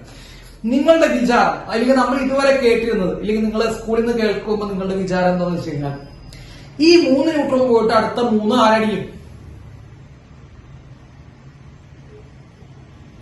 ഈ 3 ന്യൂട്രോൺ പോയിട്ട് അടുത്ത 3 ആരടിക്കുക? ആലോചിച്ച് പറ. ഈ 3 ന്യൂട്രോൺ പോയിട്ട് അടുത്ത 3 യുറേനിയത്തിനടിക്കും. നമ്മുടെ വിചാരങ്ങൾ അങ്ങനെയാണ്. ആ 3 യുറേനിയത്തിൽ നിന്നുണ്ടാവുന്ന 9 ന്യൂട്രോൺ പോയിട്ട് അടുത്ത 3 യുറേനിയത്തിനടിക്കും. ഇല്ലേ? അങ്ങനൊരു വിചാരം മക്കളെ. അങ്ങനെയല്ല. ഇപ്പൊ നമ്മൾ ഇത് കേൾക്കുമ്പോ നിങ്ങളുടെ വിചാരം 1 3 മാറും, 3 9 മാറും. അങ്ങനെയല്ല. അവിടെ 3 ന്യൂട്രോൺസ് ഉണ്ടാവുന്നുണ്ട്. സത്യം. 1 ന്യൂട്രോൺ ഉണ്ടായി മാറുന്നുണ്ട്, 3 ന്യൂട്രോൺ ആയിട്ട് മാറുന്നുണ്ട്. അത് സത്യം. ആ 3 ന്യൂട്രോൺസ് പോയിട്ട് 3 യുറേനിയത്തിൽ ഇടിക്കണം എന്നൊക്കെ പറഞ്ഞു കഴിഞ്ഞാൽ അത് സിനിമയിൽ പറ്റും, ഇവിടെ പറ്റില്ല. കാരണം ചിലപ്പോ ഈ ന്യൂട്രോൺസ് രക്ഷപ്പെട്ടു പോവാം, എസ്കേപ്പ് ചെയ്ത് പോവാം. കാരണം ഇവരെവിടേക്കാ പോവാന്ന് പറയാൻ പറ്റൂ. ഇവരെവിടേക്കാ പോവാന്ന് പറയാൻ പറ്റില്ല. ഇവർക്ക് അതിയായ കൈനറ്റിക് എനർജി, ഫാസ്റ്റ് മൂവിംഗ് ആണ് ഇവര് എവിടേക്കാണെങ്കിലും പോവാം. അപ്പൊ യുറേനിയത്തിൽ നിന്ന് മേടിക്കണം നിർബന്ധമില്ല. യുറേനിയത്തിൽ എടുക്കേണ്ട വേറെ അവർ രക്ഷപ്പെട്ടു കൂടാ. അപ്പൊ they can escape from the system. ആ സിസ്റ്റത്തിന് അവർക്കും പുറത്തേക്ക് മൂവ് ചെയ്യാം. അപ്പൊ ഈ 3 പോയിട്ട് അവിടെ 3 മേടിക്കണം, അങ്ങനെ ഒരു കണക്കൊന്നുമില്ല. ഇത് യുറേനിയം ന്യൂട്രോൺ യുറേനിയത്തിന്റെ തപ്പി നടക്കുന്നല്ല. മുമ്പിൽ വന്നടിക്കും. അതാണല്ലോട്ടാ, മുമ്പിൽ വന്നടിക്കും. എന്ന് വെച്ചാൽ നിങ്ങള് ന്യൂട്രോൺ യുറേനിയത്തിൽ പോയി ഇടിക്കും എന്ന് വിചാരിച്ച് അങ്ങനെ ഇരിക്കരുത്. അപ്പൊ ഈ 3 ന്യൂട്രോൺസ് കുറച്ചൊക്കെ ചിലപ്പോ എന്ത് ചെയ്യാം? എസ്കേപ്പ് ചെയ്ത് പോവാം. അല്ലെങ്കിൽ ഈ 3 ന്യൂട്രോൺസിൽ ചില ന്യൂട്രോൺ പോയിട്ട് യുറേനിയം 238 ഇടിക്കാം. നമ്മൾ നേരത്തെ പറഞ്ഞുട്ടാ മക്കളെ, യുറേനിയത്തിനുള്ളിൽ 2 പേരുണ്ട്. ആരൊക്കെയാടാ? അയ്യോ, യുറേനിയത്തിനുള്ളിൽ 2 പേരുണ്ട്. ആരൊക്കെയാ? 235, 38. അത് നമുക്ക് ആവശ്യമില്ലാത്ത ആരൊക്കെയാ? നമുക്ക് ആവശ്യമില്ലാത്ത ആരൊക്കെയാ? നമുക്ക് ആവശ്യമില്ലാത്ത ആവശ്യമില്ലാത്തത് 238. 238 നമുക്ക് ആവശ്യമില്ല. അപ്പൊ ഈ ന്യൂട്രോൺ ബൈറ്റ് 238 അടിച്ചു കഴിഞ്ഞാൽ നടക്കുവോ? നടക്കില്ല. അപ്പൊ നിങ്ങളുടെ ആ ധാരണ തെറ്റാണ്. അപ്പൊ ഈ ഉണ്ടാകുന്ന എല്ലാ ന്യൂട്രോണുകളും പോയിട്ട് എവിടെ ഇടിക്കും? ഉണ്ടാകുന്ന എല്ലാ ന്യൂട്രോണുകളും പോയിട്ട് അടുത്ത യുറേനിയത്തിന്റെ 235 ഇടിച്ചിട്ട് മറ്റേ സാധനം തുടങ്ങുമെന്നും പറയരുത്. ഓക്കെ, സംഭവം തുടങ്ങുന്നു എന്ത് ചെയ്ത് പറയുന്നത്. അപ്പോ ഇലക്ട്രോൺസിന് ന്യൂട്രോൺസിന് എന്ത് സംഭവിക്കാം? ന്യൂട്രോൺസിന് രക്ഷപ്പെടലൊക്കെ പോവാം. അപ്പോ 3 ആവണം എന്നൊന്നും പറഞ്ഞു വെക്കരുത്. നിങ്ങൾ അങ്ങനെയുള്ള മണ്ടത്തരങ്ങളൊന്നും നിങ്ങൾ പറയരുത്. 3 ആവണം എന്നൊന്നും പറയരുത് കേട്ടാ. അവര് പോയി ഇടിക്കാം. 3 ചിലപ്പോ 1 പോയി ഇടിക്കണോ? അപ്പൊ ഡിപ്പെൻസ്. അപ്പോ പറഞ്ഞു വരുന്നതാണ് മക്കളെ, സാറെന്താ പറഞ്ഞേ? അപ്പൊ ഈ എക്സാക്ട് നമ്പർ എന്ത് ചെയ്യുന്നില്ല, കീപ്പ് ചെയ്യണമെന്ന് നിങ്ങൾ വിചാരിക്കരുത്. അപ്പൊ നിങ്ങളുടെ ഇതുവരെയുള്ള വിചാരത്തിൽ എന്താണ്ടാവാ? നിങ്ങൾ എന്താ വിചാരിക്കണം? ഞാൻ പറഞ്ഞുതരാം. ഒരു തവണ റിയാക്ഷൻ നടന്ന് അടുത്ത റിയാക്ഷൻ നടക്കുമ്പോൾ എന്ത് സംഭവിക്കും? ഒരു തവണ റിയാക്ഷൻ നടന്ന് അടുത്ത റിയാക്ഷൻ നടക്കുമ്പോൾ എത്ര ഇരട്ടി നടക്കുമെന്ന് നിങ്ങളുടെ വിചാരം എത്ര ഇരട്ടി നടക്കുന്ന? 3 ഇരട്ടി നടക്കുന്ന. ആ വിചാരം നിങ്ങൾ തെറ്റാന്ന് മനസ്സിലാക്കണം. ആദ്യം തന്നെ തെറ്റാന്ന് മനസ്സിലാക്കണം. അങ്ങനെ കുറെ പേര് വിചാരിക്കും അത് തെറ്റാ. അപ്പൊ അങ്ങനെ നമ്മൾ വരുമ്പോഴാണ് നമ്മൾ പുതിയൊരു ഫാക്ടറിനെ കുറിച്ച് പഠിക്കുന്നത്. മൾട്ടിപ്ലിക്കേഷൻ ഫാക്ടർ കേട്ടിട്ടുണ്ടാവും. മൾട്ടിപ്ലിക്കേഷൻ ഫാക്ടർ കെ കേട്ടോ. ഇതാണ് ഒരു പുതിയൊരു ഫാക്ടറാണ് മക്കളെ, മൾട്ടിപ്ലിക്കേഷൻ ഫാക്ടർ കേട്ടോ. അപ്പൊ അതിനെ കുറിച്ചാണ് നമ്മൾ എന്ത് ചെയ്യാൻ പോണേ, പറയാൻ പോണേ. Okay, yes. എന്താണ് multiplication factor? It is the number of fission in present stage. It is the number of fission in present stage by number of fission in preceding stage. It is the number of fission in present stage by number of fission in preceding stage. ഇതാണ് multiplication factor K. അപ്പൊ multiplication factor എന്ന് പറഞ്ഞ പുതിയൊരു factor നിങ്ങൾ പഠിച്ചു വെക്കുക. Number of fission in present stage by number of fission in preceding stage എന്ന് പറയുമ്പോൾ നേരത്തെ മക്കളെ, ഇപ്പൊ ഉള്ള ഫിഷന്റെ എണ്ണം ബൈ തൊട്ട് മുമ്പത്തെ പ്രീസീഡിംഗ് സ്റ്റേജ് എന്ന് പറയുമ്പോൾ തൊട്ട് മുമ്പത്തെ ഫിഷന്റെ എണ്ണം തമ്മിലുള്ള റേഷ്യോ ആണെന്ത്? മൾട്ടിപ്ലിക്കേഷൻ ഫാക്ടർ കെ കേട്ടോ. തെറ്റിക്കോ? So multiplication factor K is the number of fission in present stage by number of fission in preceding stage. ഇതിൽ തമ്മിലുള്ള റേഷ്യോ. അതായത് എന്താർത്ഥം മക്കളെ? ഇപ്പോ എത്ര ഫിഷൻ ഉണ്ട് ബൈ തൊട്ട് മുമ്പത്തെ സ്റ്റേജിൽ എത്ര ഫിഷൻ ഉണ്ടായിരുന്നു കേട്ടോ. അവർ തമ്മിലുള്ള റേഷ്യോനെ നമ്മൾ വിളിക്കുക മൾട്ടിപ്ലിക്കേഷൻ ഫാക്ടർ വിളിക്കുക. പല കുട്ടികൾ വിചാരിക്കും 3 പലരും മെജോറിറ്റി 99% പിള്ളേർ വിചാരിക്കുന്നത് 3 കാരണം അവർ കാണുമ്പോൾ എന്താ, ഒരു ന്യൂട്രോൺ ഇവിടെ 3 ന്യൂട്രോൺ ആയിട്ട് മാറുന്നുണ്ട്. നിങ്ങൾക്ക് അങ്ങനെ വിചാരം ഉണ്ടാ മക്കളെ? ഈ മൾട്ടിപ്ലിക്കേഷൻ ഫാക്ടർ 3 എന്ന് വിചാരം ഉണ്ടാ? പറ, മൾട്ടിപ്ലിക്കേഷൻ ഫാക്ടർ 3 വിചാരം ഉണ്ടാ? നിങ്ങളുടെ വിചാരം എന്താ? ഈ 3 ന്യൂട്രോൺ പോയിട്ട് 3 സാധനം ഉണ്ടാക്കുന്നു വിചാരിക്കണ്ട. ഇല്ല, ഒരിക്കലും പറ്റില്ല. കാരണം 2 ഫാക്ടേഴ്സ് ആണ്. ഒന്ന്, ഈ ന്യൂട്രോൺ ചിലപ്പോൾ എന്ത് ചെയ്ത് പോവാം? പറ, ഈ ന്യൂട്രോൺ എന്ത് ചെയ്ത് പോവാം? ഈ ന്യൂട്രോൺ എസ്കേപ്പ് ചെയ്ത് പോവാം. 2, ഈ ന്യൂട്രോൺ പോയി തെറ്റാളെ പോയി ഇടിച്ചു വിടാം. യുറേനിയം 238 പോയി ഇടിച്ചാ നടക്കോ പരിപാടി? ഇല്ല. അപ്പൊ നിങ്ങൾ ഈ ക്ലാസ്സിൽ കയറുന്നത് വരെ ചില ആൾക്കാരുടെ വിചാരം, അല്ലെങ്കിൽ ക്ലാസ്സിൽ കേട്ട് ഇതുവരെ എന്താ ചില ആൾക്കാരുടെ വിചാരം 1 3 ആവും, 3 9 ആവും. അങ്ങനെ ഒരു വിചാരമുണ്ട്, GP. അത് നടക്കില്ല. കാരണം ന്യൂട്രോൺ നഷ്ടപ്പെട്ടു പോവാം, എസ്കേപ്പ് ചെയ്ത് പോവാം, അല്ലെങ്കിൽ 238 പേടിക്കാം. അപ്പോ ഈ എണ്ണം ഒരിക്കലും 3 ഇരട്ടി ആവുന്ന നിർബന്ധമില്ല കേട്ടോ. അപ്പോ ആ എണ്ണത്തിന്റെ റേഷ്യോ നോക്കട്ടാ, ഇപ്പൊ ഉള്ള എണ്ണത്തിന്റെ റേഷ്യോ ബൈ തൊട്ട് മുമ്പത്തുള്ള എണ്ണത്തിന്റെ റേഷ്യോ. അതാണ് മൾട്ടിപ്ലിക്കേഷൻ ഫാക്ടർ. വളരെ സിമ്പിൾ ആണ്, ശ്രദ്ധിക്കുക. അപ്പൊ മൾട്ടിപ്ലിക്കേഷൻ ഫാക്ടർ കെ എന്ന് പറയുമ്പോൾ എന്താ? Number of fission in present state.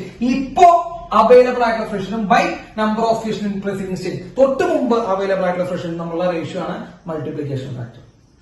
Multiplication factor 1 എന്ന് പറയുമ്പോൾ എന്താ അർത്ഥം മക്കൾ ആലോചിച്ച് നോക്കും. ഇഫ് കെ ഈക്വൽ ടു 1 നിങ്ങൾക്ക് ബോധത്തില് എന്താർത്ഥം? കെയുടെ വാല്യൂ ഒന്നാന്ന് പറയുമ്പോൾ എന്താർത്ഥം? ഇപ്പുള്ള ഫിഷനും മുമ്പത്തെ ഫിഷനും എന്താണ്? ആലോചിച്ച് നോക്ക്. ഇപ്പുള്ള ഫിഷനും മുമ്പത്തെ ഫിഷനും എന്താണ്? ഒരേ റേറ്റിലാണ്. അപ്പൊ ഇപ്പോഴുള്ള ഫിഷിന്റെ എണ്ണം മുമ്പത്തുള്ള ഫിഷിന്റെ എണ്ണം എന്താണ് മക്കളെ? സെയിം ആണ്. അതാണ് മൾട്ടിപ്ലിക്കേഷൻ ഫാക്ടർ 1 എന്ന് പറയുമ്പോൾ അർത്ഥം. അപ്പൊ K equal to 1 multiplication factor 1 എന്ന് പറയുമ്പോൾ അർത്ഥം ഇപ്പൊ പ്രസന്റ് സ്റ്റേജിലുള്ള ഫിഷിനും തൊട്ട് മുമ്പത്തെ സ്റ്റേജിലുള്ള ഫിഷിനും എന്താണ്? സെയിം ആണ്. എന്ന് പറയുമ്പോൾ റേറ്റ് കൂടുകയോ കുറയുകയോ ചെയ്യുന്നുണ്ടോ? റേറ്റ് കൂടുകയോ കുറയുകയോ ചെയ്യുന്നുണ്ടോ മക്കളെ? ഉണ്ടാ? അയ്യോ, റേറ്റ് കൂടുകയോ കുറയുക സെയിം ആയിട്ട് നിൽക്കുന്നുണ്ടെന്ന് അർത്ഥം. അതിനെ നമ്മൾ ക്രിട്ടിക്കൽ എന്ന് പറഞ്ഞു വിളിക്കും.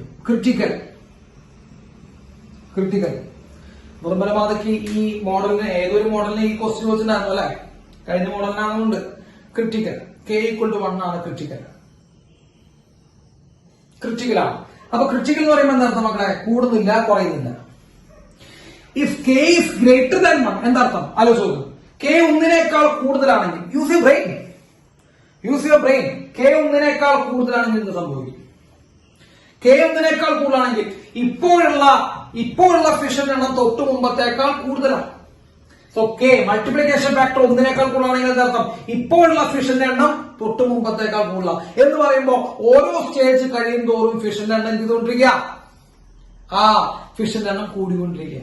അപ്പൊ ഓരോ സ്റ്റേജ് കഴിയും തോറും ഫിഷന്റെ എണ്ണം കൂടിക്കൊണ്ടിരിക്കുക. ഇത് സൂപ്പർ ക്രിട്ടിക്കലാണ്. കുറച്ച് ഡേഞ്ചർ ആണ്. സെക്കൻഡ് കൂടിക്കൊണ്ടിരിക്കുക എടാ. സൂപ്പർ ക്രിട്ടിക്കൽ എന്ന് പറയും.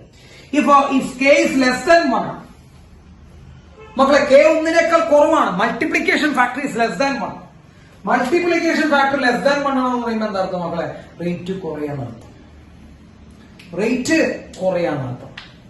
അപ്പൊ എന്താ അർത്ഥം മക്കളെ? അത് സബ് ക്രിട്ടിക്കലാണ്.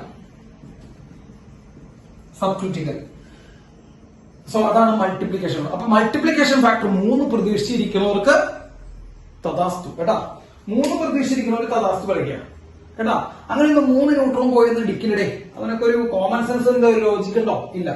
അത് കുറച്ചൊക്കെ എസ്കേപ്പ് ചെയ്ത് പോകും. കുറച്ച് പേര് തെറ്റായ ആളെ പോയി ഇടിക്കും. അപ്പൊ അതൊക്കെ റിയാക്ഷനിൽ ഉൾപ്പെടുത്താൻ പറ്റില്ല കേട്ടാ. അപ്പൊ ഇതാണ് മൾട്ടിപ്ലിക്കേഷൻ ഫാക്ടർ. ഡൗട്ട് ഉണ്ടോ മക്കളെ? മൾട്ടിപ്ലിക്കേഷൻ ഫാക്ടറിൽ number of fission in present stage by number of fission in preceding stage,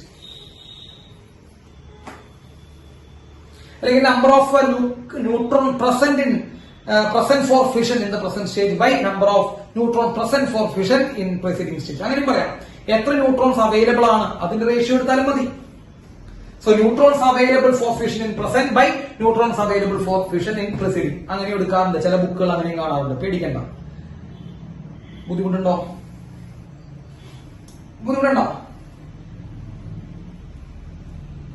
ഇല്ല. യെസ്. അപ്പൊ അത് കഴിഞ്ഞു. യെസ്. അപ്പൊ മക്കളെ വന്നിരിക്കുന്ന ന്യൂട്രോൺസിന്റെ എനർജി കൂടുതലായിരിക്കണോ കുറവായിരിക്കണം? വന്നിരിക്കുന്ന ന്യൂട്രോൺസിന്റെ എനർജി കൂടുതലായിരിക്കണോ കുറവായിരിക്കണം? വന്നിരിക്കുന്ന ന്യൂട്രോൺസ് കുറവായിരുന്നോ കൂടുതലാണോ? കുറവ് എനർജി ആയിരുന്നു. തെർമൽ ന്യൂട്രോൺസ് എന്നാ വിളിക്കും. ബൈ പ്രൊഡക്റ്റ് ആയിട്ടുണ്ടാവുന്ന ന്യൂട്രോൺസ് ചെറുതാ വലുതാ? ബൈ പ്രൊഡക്റ്റ് ആയിട്ടുണ്ടാവുന്ന ന്യൂട്രോൺസ് ഫാസ്റ്റ് മൂവിംഗ് ന്യൂട്രോൺസ് ആണ്. ഫാസ്റ്റ് മൂവിംഗ് ആണ്. അപ്പൊ എന്ത് ചെയ്യും? അവരുടെ സ്പീഡ് എന്ത് ചെയ്യണം? അവരുടെ സ്പീഡ് കുറയ്ക്കണം. സ്പീഡ് കുറയ്ക്കാൻ വേണ്ടി നമ്മൾ യൂസ് ചെയ്യുന്ന സാധനം ആരാ? സ്പീഡ് കുറയ്ക്കാൻ വേണ്ടി യൂസ് ചെയ്യുന്ന മോഡറേറ്റർ ആണ്. അടുത്തത് സാർ പറയാണ് കൺട്രോൾ റോഡ്. ഇനി അടുത്തത് കൺട്രോൾ റോഡ്. മക്കളെ എന്താ കൺട്രോൾ റോഡ്? ആലോചിച്ചു വന്നു. എന്താണ് കൺട്രോൾ റോഡ്? നിങ്ങൾ ആലോചിക്കൂ. ഇപ്പോ ഈ റിയാക്ഷൻ റേറ്റ് ഇങ്ങനെ കൂടി പോവാന്ന് വിചാരിക്കുക. അതായത് മൾട്ടിപ്ലിക്കേഷൻ ഫാക്ടർ 1 കൂടുതലാണെന്ന് വിചാരിക്കും. സോ മൾട്ടിപ്ലിക്കേഷൻ ഫാക്ടർ 1 കൂടിക്കഴിഞ്ഞാൽ എന്താ സംഭവിക്കുക? നിങ്ങളൊന്ന് ആലോചിച്ച് നോക്ക്. നിങ്ങൾക്ക് ആലോചിച്ചാൽ കിട്ടാവുന്നതാണ്. മൾട്ടിപ്ലിക്കേഷൻ ഫാക്ടർ 1 കൂടിക്കഴിഞ്ഞാൽ എന്ത് സംഭവിക്കുന്ന നിങ്ങൾക്ക് തോന്നണേ? റേറ്റ് ഇങ്ങനെ കൂടിക്കൊണ്ടിരിക്കും അല്ലെ? ഓരോ സ്റ്റേജ് കഴിയുന്നതോറും സംഭവിക്കും മക്കളെ. ഓരോ സ്റ്റേജ് കഴിയുന്നതോറും എന്ത് സംഭവിക്കും? റേറ്റ് ഇങ്ങനെ കൂടിക്കൊണ്ടിരിക്കും. ക്ലിയർ ആയ? യെസ്. കൂടി വന്ന് നമ്മുടെ കയ്യിൽ നിന്ന് ചിലപ്പോൾ എന്ത് ചെയ്യാൻ പറ്റില്ല, പിടിച്ചു നിർത്താൻ പറ്റുന്നില്ല, അൺകൺട്രോളബിൾ ആയിപ്പോകും. അപ്പൊ റേറ്റുകൾ കൂടി പോയി കഴിഞ്ഞാൽ ചിലപ്പോൾ അൺകൺട്രോളബിൾ ആയി പോകും. അൺകൺട്രോളബിൾ ആയി പോയി കഴിഞ്ഞാൽ അത് പൊട്ടിത്തെറിക്കും. അല്ലെ? നിങ്ങൾക്കറിയാം റിയാക്ടർ, ചെർണോബിൽ ദുരന്തം കേട്ടിട്ടുണ്ടോ? ചെർണോബിൽ കേട്ടിട്ടുണ്ടാവും. നമ്മുടെ ബുക്കുകൾ അതിനെ കുറിച്ച് പരാമർശമുണ്ട്. ചെർണോബിൽ ചെർണോബിൽ ദുരന്തം എന്ന് പറഞ്ഞൊരു ദുരന്തമുണ്ട് കേട്ടോ. പൊട്ടിക്കും കേട്ടോ. സീരീസ് ഉണ്ടാവും. ചെർണോബിൽ എന്ന് പറഞ്ഞ സീരീസും ഉണ്ട്. അത് ചക്ര ഓർമ്മയുണ്ട്. സീരീസ് എന്നുള്ള കാര്യം മാത്രം ചക്ര ഓർമ്മയുണ്ട്. ചെർണോബിൽ ദുരന്തം, അങ്ങനെ പല കാര്യങ്ങളുണ്ട്. ഇത് പൊട്ടിയ എളുപ്പമല്ല, അതാണ് പ്രശ്നം. പൊട്ടിയ അത് അതിഭീകരമാണ് കേട്ടോ. അതിന് ലീക്കേജ് ഉണ്ടാവാം. അതന്നെ ലീക്കേജ് ഉണ്ടാവും. ഇപ്പൊ നമ്മൾ ഈ അടുത്ത് ഒരു സുനാമി അടിച്ചിട്ട് ഫുക്കുഷിമ ആണവ നിലയം ലീക്കേജ് ഉണ്ടായി എന്ന് പറഞ്ഞിട്ട് ഒരു വാർത്തയൊക്കെ ഉണ്ടായിരുന്നു. എന്നിട്ട് അത് അടച്ചു. അത് ഈ ആറ്റം ബോംബ് പൊട്ടി പോലെ തന്നെയാ. പിന്നെ അവിടെ മനുഷ്യന്മാർ ജീവിക്കാൻ എളുപ്പമല്ല, അതിന്റെ റേഡിയേഷൻസ് ഉണ്ടായിക്കൊണ്ടേയിരിക്കും. യെസ്, അപ്പോ ഇത് ഒരിക്കലും കൺട്രോൾ വിട്ടു പോകാൻ പാടില്ല. കൺട്രോൾ വിട്ടു പോയി കഴിഞ്ഞാൽ കയ്യിൽ നിന്ന് പോകും, അത് ബ്ലാസ്റ്റ് ചെയ്യും, പൊട്ടിത്തെറിക്കും. എമൗണ്ട് ഇതിനെ കൂടി വന്നു കഴിഞ്ഞാൽ. അപ്പൊ അതിനുവേണ്ടി നമ്മൾ യൂസ് ചെയ്യുന്നതാണ് മക്കളെ കൺട്രോൾ ലോഡ്. അപ്പൊ നമ്മൾ നോക്കാം, എപ്പോഴെങ്കിലും നമുക്ക് തോന്നാണ് ഈ റിയാക്ഷൻ ഇങ്ങനെ പോയി കഴിഞ്ഞാൽ എളുപ്പമല്ല. നോക്കൂ, എപ്പോഴെങ്കിലും നമുക്ക് തോന്നാം ഈ റിയാക്ഷൻ ഇങ്ങനെ പോയി കഴിഞ്ഞാൽ ബുദ്ധിമുട്ടാണ് എന്ന് നമ്മൾക്ക് തോന്നുമ്പോ അപ്പൊ തന്നെ നമ്മൾ ആ ഇതിന്റെ ഉള്ളിലേക്ക്, ആ റിയാക്ടറിന്റെ ഉള്ളിൽ കൺട്രോൾ ലോഡ് ഇൻസേർട്ട് ചെയ്യും. അത് വെച്ചു കൊടുക്കുക ചെയ്യാൻ, നമ്മൾ വെച്ചു കൊടുക്കുക ചെയ്യാം കൺട്രോൾ ലോഡ്. ഈ കൺട്രോൾ ലോഡായിട്ട് നമ്മൾ ബോറോണോ, നിക്കലോ, കാഡ്മിയോ എന്ത് വേണമെങ്കിലും യൂസ് ചെയ്യാം. നിക്കൽ, കാഡ്മിയം അല്ലെങ്കിൽ ബോറോൺ, ഇതിലേതെങ്കിലുമൊക്കെ നമുക്ക് യൂസ് ചെയ്യാൻ പറ്റും മക്കളെ. ബോറോണോ, നിക്കലോ, കാഡ്മിയോ നമ്മൾ യൂസ് ചെയ്യും ഈ കൺട്രോൾ ലോഡായിട്ട്. അപ്പൊ ഈ കൺട്രോൾ ലോഡ് വെച്ചു കൊടുത്താൽ എന്താ സംഭവിക്കുന്ന അറിയോ? Control load absorbs neutrons. ഈ കൺട്രോൾ ലോഡിന്റെ മെയിൻ പരിപാടി എന്താണെന്നറിയോ? ന്യൂട്രോണിനെ വലിച്ചെടുക്കും. ഇതാണ് ഇതിന്റെ ജോലി. എന്താണ് ഇതിന്റെ ജോലി? ഇവൻ അവിടെ പോകുന്ന ന്യൂട്രോൺസിനൊക്കെ വലിച്ചെടുക്കും. സോ കൺട്രോൾ ലോഡ് അബ്സോർബ്സ് ന്യൂട്രോൺസിനെ വലിച്ചെടുക്കലാണ് ഇതിന്റെ ജോലി. അപ്പൊ ന്യൂട്രോൺസിന് ഇവൻ വലിച്ചെടുത്ത് കഴിഞ്ഞാൽ ഫിഷൻ നടക്കാനുള്ള ന്യൂട്രോൺസിനാണ് എന്ത് സംഭവിക്കും? ഇവനുള്ള ന്യൂട്രോൺസിനൊക്കെ വലിച്ചെടുത്ത് കഴിഞ്ഞാൽ മക്കളെ ഫിഷന് വേണ്ട ന്യൂട്രോൺസിനാണ് കുറയിടാ. ആ ന്യൂട്രോൺ ഉണ്ടെങ്കിലല്ലോ ഫിഷ് ഉണ്ടാവുള്ളോ? അയ്യോ, ന്യൂട്രോൺ ഉണ്ടെങ്കിലല്ലേ ഫിഷ് ഉണ്ടാവുള്ളോ? അപ്പൊ ഇവൻ എന്ത് ചെയ്യുന്നുണ്ട്? ഇവൻ അവിടെയുള്ള ന്യൂട്രോൺസിനൊക്കെ വലിച്ചെടുത്ത് കഴിഞ്ഞാൽ പിന്നെ ഫിഷിന് വേണ്ടിയിട്ടുള്ള ന്യൂട്രോൺസിന് എണ്ണം കുറയില്ലേ? കുറയും. അപ്പൊ ഫിഷിന്റെ റേറ്റ് എന്ത് ചെയ്യും മക്കളെ? ഫിഷിന്റെ റേറ്റ് കുറയും. അപ്പൊ എപ്പോഴെങ്കിലും നമുക്ക് തോന്നാണ് നമ്മുടെ റിയാക്ടർ സൂപ്പർ ക്രിട്ടിക്കൽ സ്റ്റേജിലാണ് എന്ന് പറയുമ്പോൾ ഈ റേറ്റ് ഇങ്ങനെ കൂടി കുറച്ച് കഴിഞ്ഞാൽ റിയാക്ടർ ബ്ലാസ്റ്റ് ആവും, അല്ലെങ്കിൽ നമുക്ക് അൺകൺട്രോളബിൾ ആവും എന്ന് നമുക്ക് തോന്നുകയാണെങ്കിൽ അപ്പൊ തന്നെ നമ്മൾ എന്ത് ചെയ്യുക? അതിന്റെ ഉള്ളിൽ കൺട്രോളോട് ഇറക്കി വയ്ക്കുക ചെയ്യാം. കൺട്രോളോട് അതിന്റെ ഉള്ളിൽ ഇൻസേർട്ട് ചെയ്ത് കൊടുക്കും.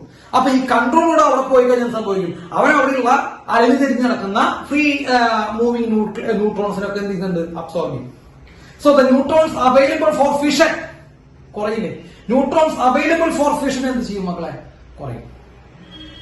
അപ്പൊ റേറ്റ് എന്ത് ചെയ്യുന്നുണ്ട്? ഫിഷൻ റേറ്റ് കുറയും. ഇതാണ് അവന്റെ പരിപാടി. യൂസ് ചെയ്യുന്നത് നിക്കലും കാഡ്മിയം ബോറോണാണ്. ആറ്റം ബോംബിൽ ഇതിന്റെ ആവശ്യമില്ല. നിങ്ങൾ ആലോചിച്ചത്, ആറ്റം ബോംബ് കൺട്രോൾ ചെയ്ത് പൊട്ടിക്കുക ചെയ്യുക, അൺകൺട്രോളബിൾ ആയി പൊട്ടിക്കുക ചെയ്യുക, അൺകൺട്രോളബിൾ ആണ്. So what is the main difference between atom bomb and nuclear reactor? Nuclear റിയാക്ടറും ആറ്റം ബോംബും തമ്മിലുള്ള മെയിൻ വ്യത്യാസം എന്താണ്? കൺട്രോൾ ലോഡ് ഇല്ല. ആറ്റം ബോംബിന് ബാക്കി എല്ലാതും ഉണ്ട്, ഫ്യൂവൽ ഉണ്ട്, മോഡറേറ്റർ ഉണ്ട്, എല്ലാതും ഉണ്ട്. പക്ഷേ കൺട്രോൾ ലോഡ് ഇല്ല. കൺട്രോൾ ലോഡ് ഇല്ലാതെ പൊട്ടിക്കുന്ന ആറ്റം ബോംബ്, കൺട്രോൾ ലോഡ് വെച്ചാൽ അത് ന്യൂക്ലിയർ റിയാക്ടർ. അപ്പൊ ഇന്ന് നമുക്കറിയാം, ഇന്ന് നമ്മൾ മേജർ ആയിട്ടുള്ള എല്ലാ ഇലക്ട്രിസിറ്റി നീഡുകളും നമ്മൾ ചെയ്യുന്ന ന്യൂക്ലിയർ റിയാക്ടർ വെച്ചിട്ടാണ്. ശരിയല്ലേ? ന്യൂക്ലിയർ റിയാക്ടർ വെച്ചിട്ടാണ് മേജർ ഇലക്ട്രിസിറ്റി നീഡ്സ് ഒക്കെ നമ്മൾ ചെയ്യുന്നത്. പണ്ട് നമ്മൾ വെള്ളത്തിനെയാണ്, നമ്മൾ ഡാമൊക്കെ കെട്ടി വെള്ളത്തിനെയാണ് നമ്മൾ ഡിപ്പെൻഡ് ചെയ്തിട്ടുണ്ടായിരുന്നത്. പക്ഷെ നമുക്കറിയാം വെള്ളം കുറച്ച് കഴിഞ്ഞാൽ അങ്ങനെയൊന്നും കിട്ടില്ല, ആൾക്കാർക്ക് കുടിക്കാൻ തന്നെ ഉണ്ടാവില്ല. അപ്പൊ എല്ലാവരും ഇലക്ട്രിസിറ്റി പ്രൊഡക്ഷനിലേക്ക് ഈ റിയാക്ടറിൽ കൊണ്ടുവന്നു. ഇപ്പോ നമുക്കറിയാം കുറെ ഇന്ത്യയിൽ ഇപ്പൊ തന്നെ നിറച്ച് റിയാക്ടേഴ്സ് ഉണ്ട്. ഈ റിയാക്ടറിൽ നിന്നാണ് നമ്മൾ ഇപ്പൊ യൂസ് ചെയ്യുന്ന എനർജി ഒക്കെ വരുന്നത്. ഇപ്പൊ നമ്മളിപ്പോ കറണ്ട് എടുക്കുന്നതൊക്കെ ഈ റിയാക്ടറിൽ നിന്നാണ്. കേരളത്തിലാകെ വെള്ളം കൊണ്ടുണ്ടാക്കുന്ന വളരെ കുറച്ച് എനർജി ഉള്ളൂ. കുറച്ച് മറ്റേ ഇലക്ട്രിസിറ്റി മാത്രമേ കേരളം ഉണ്ടാക്കുന്നുള്ളൂ. ബാക്കിയൊക്കെ പുറത്തുനിന്ന് വാങ്ങിക്കുക ചെയ്യണം. ഈ പുറത്തുനിന്ന് വാങ്ങിക്കുന്നതിൽ മെയിൻ കണ്ടന്റ് ഇത് തന്നെയാണ്. ഏത്? ന്യൂക്ലിയർ റിയാക്ടറാണ്. ഈ കേരളത്തിന് ഒരു ന്യൂക്ലിയർ റിയാക്ടർ ഒരു പ്രൊജക്ട് കൊടുത്തിട്ടുണ്ടായിരുന്നു. കേരളത്തിന് ന്യൂക്ലിയർ റിയാക്ടർ പ്രൊജക്ട് ഉണ്ടായിരുന്നു. പക്ഷെ കേരളം അത് വേണ്ടെന്ന് പറഞ്ഞു. നമ്മുടെ സെൻട്രൽ ഗവൺമെന്റ് കുറച്ചു കാലം മുമ്പിട്ടാണ്, കുറെ കാലങ്ങൾ മുമ്പത്തെ കഥയെ പറഞ്ഞേ. അപ്പൊ കുറെ കാലങ്ങൾ മുമ്പ് സെൻട്രൽ ഗവൺമെന്റ് കേരളത്തിന് ഒരു ന്യൂക്ലിയർ റിയാക്ടർ കൊടുത്തിട്ടുണ്ടായിരുന്നു. അപ്പൊ കേരളം ഇത് വേണ്ടെന്ന് പറഞ്ഞു. കാരണം കേരളത്തിന് അതിനുള്ള സ്പേസ് ഇല്ല. കാരണം കേരളത്തിന് നിറച്ച് മുട്ടിനും ആൾക്കാരാ. ഡെൻസിറ്റി ഏറ്റവും കൂടുതലുള്ള സ്ഥലം കേരളമല്ലേ. അപ്പൊ അവര് പറഞ്ഞു ഇത് വെക്കാനും അതിന് ചുറ്റുമുള്ള സ്പേസ് നമുക്കില്ല. കാരണം അത്രയും ഡെൻസറാണ്. എന്തെങ്കിലും പറ്റി കഴിഞ്ഞാൽ ആട്ടപ്പടലം ചെയ്യുന്നുണ്ട്, ആൾക്കാരെ അടിച്ചു പോകും കേട്ടോ. ജഗ അഴിമതി അല്ലടാ, ആൾക്കാര് പോവും കേട്ടോ, ആൾക്കാര് പോകുന്ന ഉറപ്പാ എന്തെങ്കിലും പറ്റി കഴിഞ്ഞാൽ. അങ്ങനെയാണത്. അത് തമിഴ്നാട് കൊണ്ടുപോയി ചെയ്തത്. നിങ്ങള് കൂടംകുളം, എന്റെ ഒരു ഓർമ്മ ശരിയാണെങ്കിൽ കൂടംകുളം തന്നെയാണ്, കൂടംകുളം ആണെന്നില്ലേ ന്യൂക്ലിയർ റിയാക്ടർ തമിഴ്നാടിന്റെ. അത് കേരളത്തിന് വെച്ച പ്രൊജക്റ്റായിരുന്നു. കേരളം അത് വേണ്ടെന്ന് പറഞ്ഞപ്പോ തമിഴ്മാരത് കൊണ്ടുപോയി ചെയ്തതാണ്. ഇപ്പൊ കൂടംകുളം തമിഴ്നാട്ടിലാണ്, അത് കേരളത്തിന് വേണ്ടിണ്ടാവുന്ന പ്രൊജക്റ്റായിരുന്നു. അത് ഏകദേശം കേരള ബോർഡറിലാണ്. അതാണ് അതിന്റെ ഏറ്റവും വലിയ സന്തോഷം. അത് ഏകദേശം കേരള ബോർഡറിലാണ് ഈ തമിഴ്നാട് കൊണ്ടുവച്ചത്. തമിഴ്നാട് സ്നേഹത്തിന് കൊണ്ടുവച്ചത് കേരള ബോർഡറിലാണ്. അപ്പൊ എന്തായാലും നല്ല രസമാണ്. പക്ഷെ അതിന് നമുക്ക് ഇലക്ട്രിസിറ്റി കിട്ടുന്നുണ്ട് കേട്ടോ. എത്രയോട് ഇലക്ട്രിസിറ്റി നമ്മുടെ അവകാശപ്പെടണം, നമ്മുടെ അവകാശപ്പെട്ട ഇലക്ട്രിസിറ്റിയാണ് അത് നമുക്ക് കിട്ടുന്നുണ്ട്. അതിനി ഉണ്ടായിക്കൊണ്ടിരിക്കും ഭാവിയിൽ. അതെല്ലാം ഇത് തന്നെയായിരിക്കും, ന്യൂക്ലിയർ റിയാക്ടർ ആയിരിക്കും. അപ്പൊ ഇതാണ് ഉണ്ടാവുന്നത്. അപ്പൊ ന്യൂക്ലിയർ റിയാക്ടർ മെയിൻ സാധനത. പിന്നെ ഒരു കൂളന്റ് ഉണ്ട്. അതൊന്നും വലിയ കാര്യമായിട്ടുള്ള കാര്യങ്ങളൊന്നുമല്ല. കൂളന്റ്, ഈ കൂളന്റ് എന്ന് പറഞ്ഞു കഴിഞ്ഞാൽ അവിടെ ഉണ്ടാവുന്ന ഹീറ്റ് ഉണ്ടല്ലോ, അവിടെ നമ്മുടെ ന്യൂക്ലിയർ റിയാക്ടറിൽ നമ്മൾ ഹീറ്റ് ഫോം ചെയ്യുമല്ലോ, ആ ഹീറ്റിനെ എന്ത് ചെയ്യാം, പുറത്തേക്ക് എത്തിക്കേണ്ട ജോലിയാണ് കൂളന്റിനുള്ളത്. അപ്പൊ കൂളന്റ് അവിടെ നിന്നുള്ള ഹീറ്റിനെ വലിച്ചെടുത്ത് പുറത്തേക്ക് എത്തിക്കും കേട്ടോ. അതാണ് കൂളന്റ് ചെയ്യുന്നത്. ആ കൂളന്റ് ആ ഹീറ്റിനെ വലിച്ചെടുത്ത് പുറത്തേക്ക് എത്തിക്കും. ആ പുറത്തേക്ക് എത്തിക്കുന്ന ഹീറ്റ് വെള്ളത്തിന് കൊടുക്കും. അങ്ങനെ ആ വാട്ടർ സ്റ്റീം ചെയ്യും. അങ്ങനെയാണ് കറണ്ട് ഉണ്ടാവുന്നത്. നിങ്ങൾ വെറുതെ ഒന്നും വിചാരിക്കരുത്. ആ ഹീറ്റ് ഉപയോഗിച്ച് വെള്ളം തിളപ്പിച്ച് വെള്ളത്തിൽ നിന്ന് സ്റ്റീം ഉണ്ടാക്കി ആ സ്റ്റീം ടർബൈൻ കറക്കിയിട്ടാണ് എന്ത് ചെയ്യുന്നത്, മറ്റേ ഇലക്ട്രിസിറ്റി ഉണ്ടാവുന്നത്. അതുകൊണ്ട് ഹീറ്റ് നേരിട്ട് ടർബൈനിലേക്ക് കൊടുത്തിട്ട് ഇലക്ട്രിസിറ്റി ഉണ്ടാവില്ല. അപ്പൊ ഹീറ്റ് ഉപയോഗിച്ച് വെള്ളം ചൂടാക്കണം. അപ്പൊ വെള്ളത്തിലേക്ക് ആ ഹീറ്റ് എത്തിക്കണ ആവി ഉണ്ടാക്കണം. ആവി പുട്ടുണ്ടാക്കണ പോലെ ആവി ഉണ്ടാക്കി കൊടുത്തിട്ട് വേണം മറ്റേ ടർബൈൻ കറക്കാൻ. അങ്ങനെയാണ് അവിടെ ഉണ്ടാക്കുന്നത്. അപ്പൊ മെയിൻ ഡിഫറൻസ് ഇതാണ്. സോ ഇതാണ് നമ്മളെ ന്യൂക്ലിയർ റിയാക്ടറിനെ കുറിച്ച് നമുക്ക് എന്ത് ചെയ്യാനുള്ളത്, മെയിൻ ആയിട്ട് കാര്യങ്ങൾ പറയാം. അപ്പൊ കൂളന്റ് ഉണ്ട്. Coolant absorb the heat from the nuclear reactor and transmit to the outside, അല്ലെങ്കിൽ പുറത്തേക്ക് ഏതെങ്കിലും കൊടുക്കും. അതാണ് അതിന്റെ പ്രത്യേകത. വാട്ടറിന് കൊടുക്കും കേട്ടോ, വാട്ടറിന് കൊടുക്കും. ആ വാട്ടർ സ്റ്റീം ഉണ്ടാക്കിയിട്ടാണ് അത് നടത്തുക. ബുദ്ധിമുട്ടുണ്ടാവുക? ബുദ്ധിമുട്ടുണ്ടാ? ഇല്ല. അപ്പൊ ഇതാണ് ന്യൂക്ലിയർ റിയാക്ടറുകൾ അല്ലെങ്കിൽ ന്യൂക്ലിയർ ഫ്യൂഷൻ റിയാക്ഷനെ കുറിച്ച് പറയുന്നത്. അപ്പൊ വന്നിരിക്കുന്ന ന്യൂട്രോൺ എന്താണ്? വന്നിരിക്കുന്ന ന്യൂട്രോൺ എന്താണ് മക്കളെ? വന്നിരിക്കുന്ന ന്യൂട്രോൺ സ്ലോ ന്യൂട്രോൺ ആണെങ്കിൽ തെർമൽ ന്യൂട്രോൺ ആണ് പേര് കേട്ടോ. യെസ്, മോഡറേറ്റ് മറക്കരുത്, കൺട്രോൾ മറക്കരുത്. യെസ്, ഇനി അടുത്ത ന്യൂക്ലിയർ ഫ്യൂഷൻ കഴിഞ്ഞുട്ടാ. The last topic of our chapter nuclear fusion, the last topic. Okay, yes yes പറഞ്ഞു മക്കളെ. ന്യൂക്ലിയർ ഫ്യൂഷൻ എന്ന് പറയുന്നത് എന്താ? Two lighter nuclei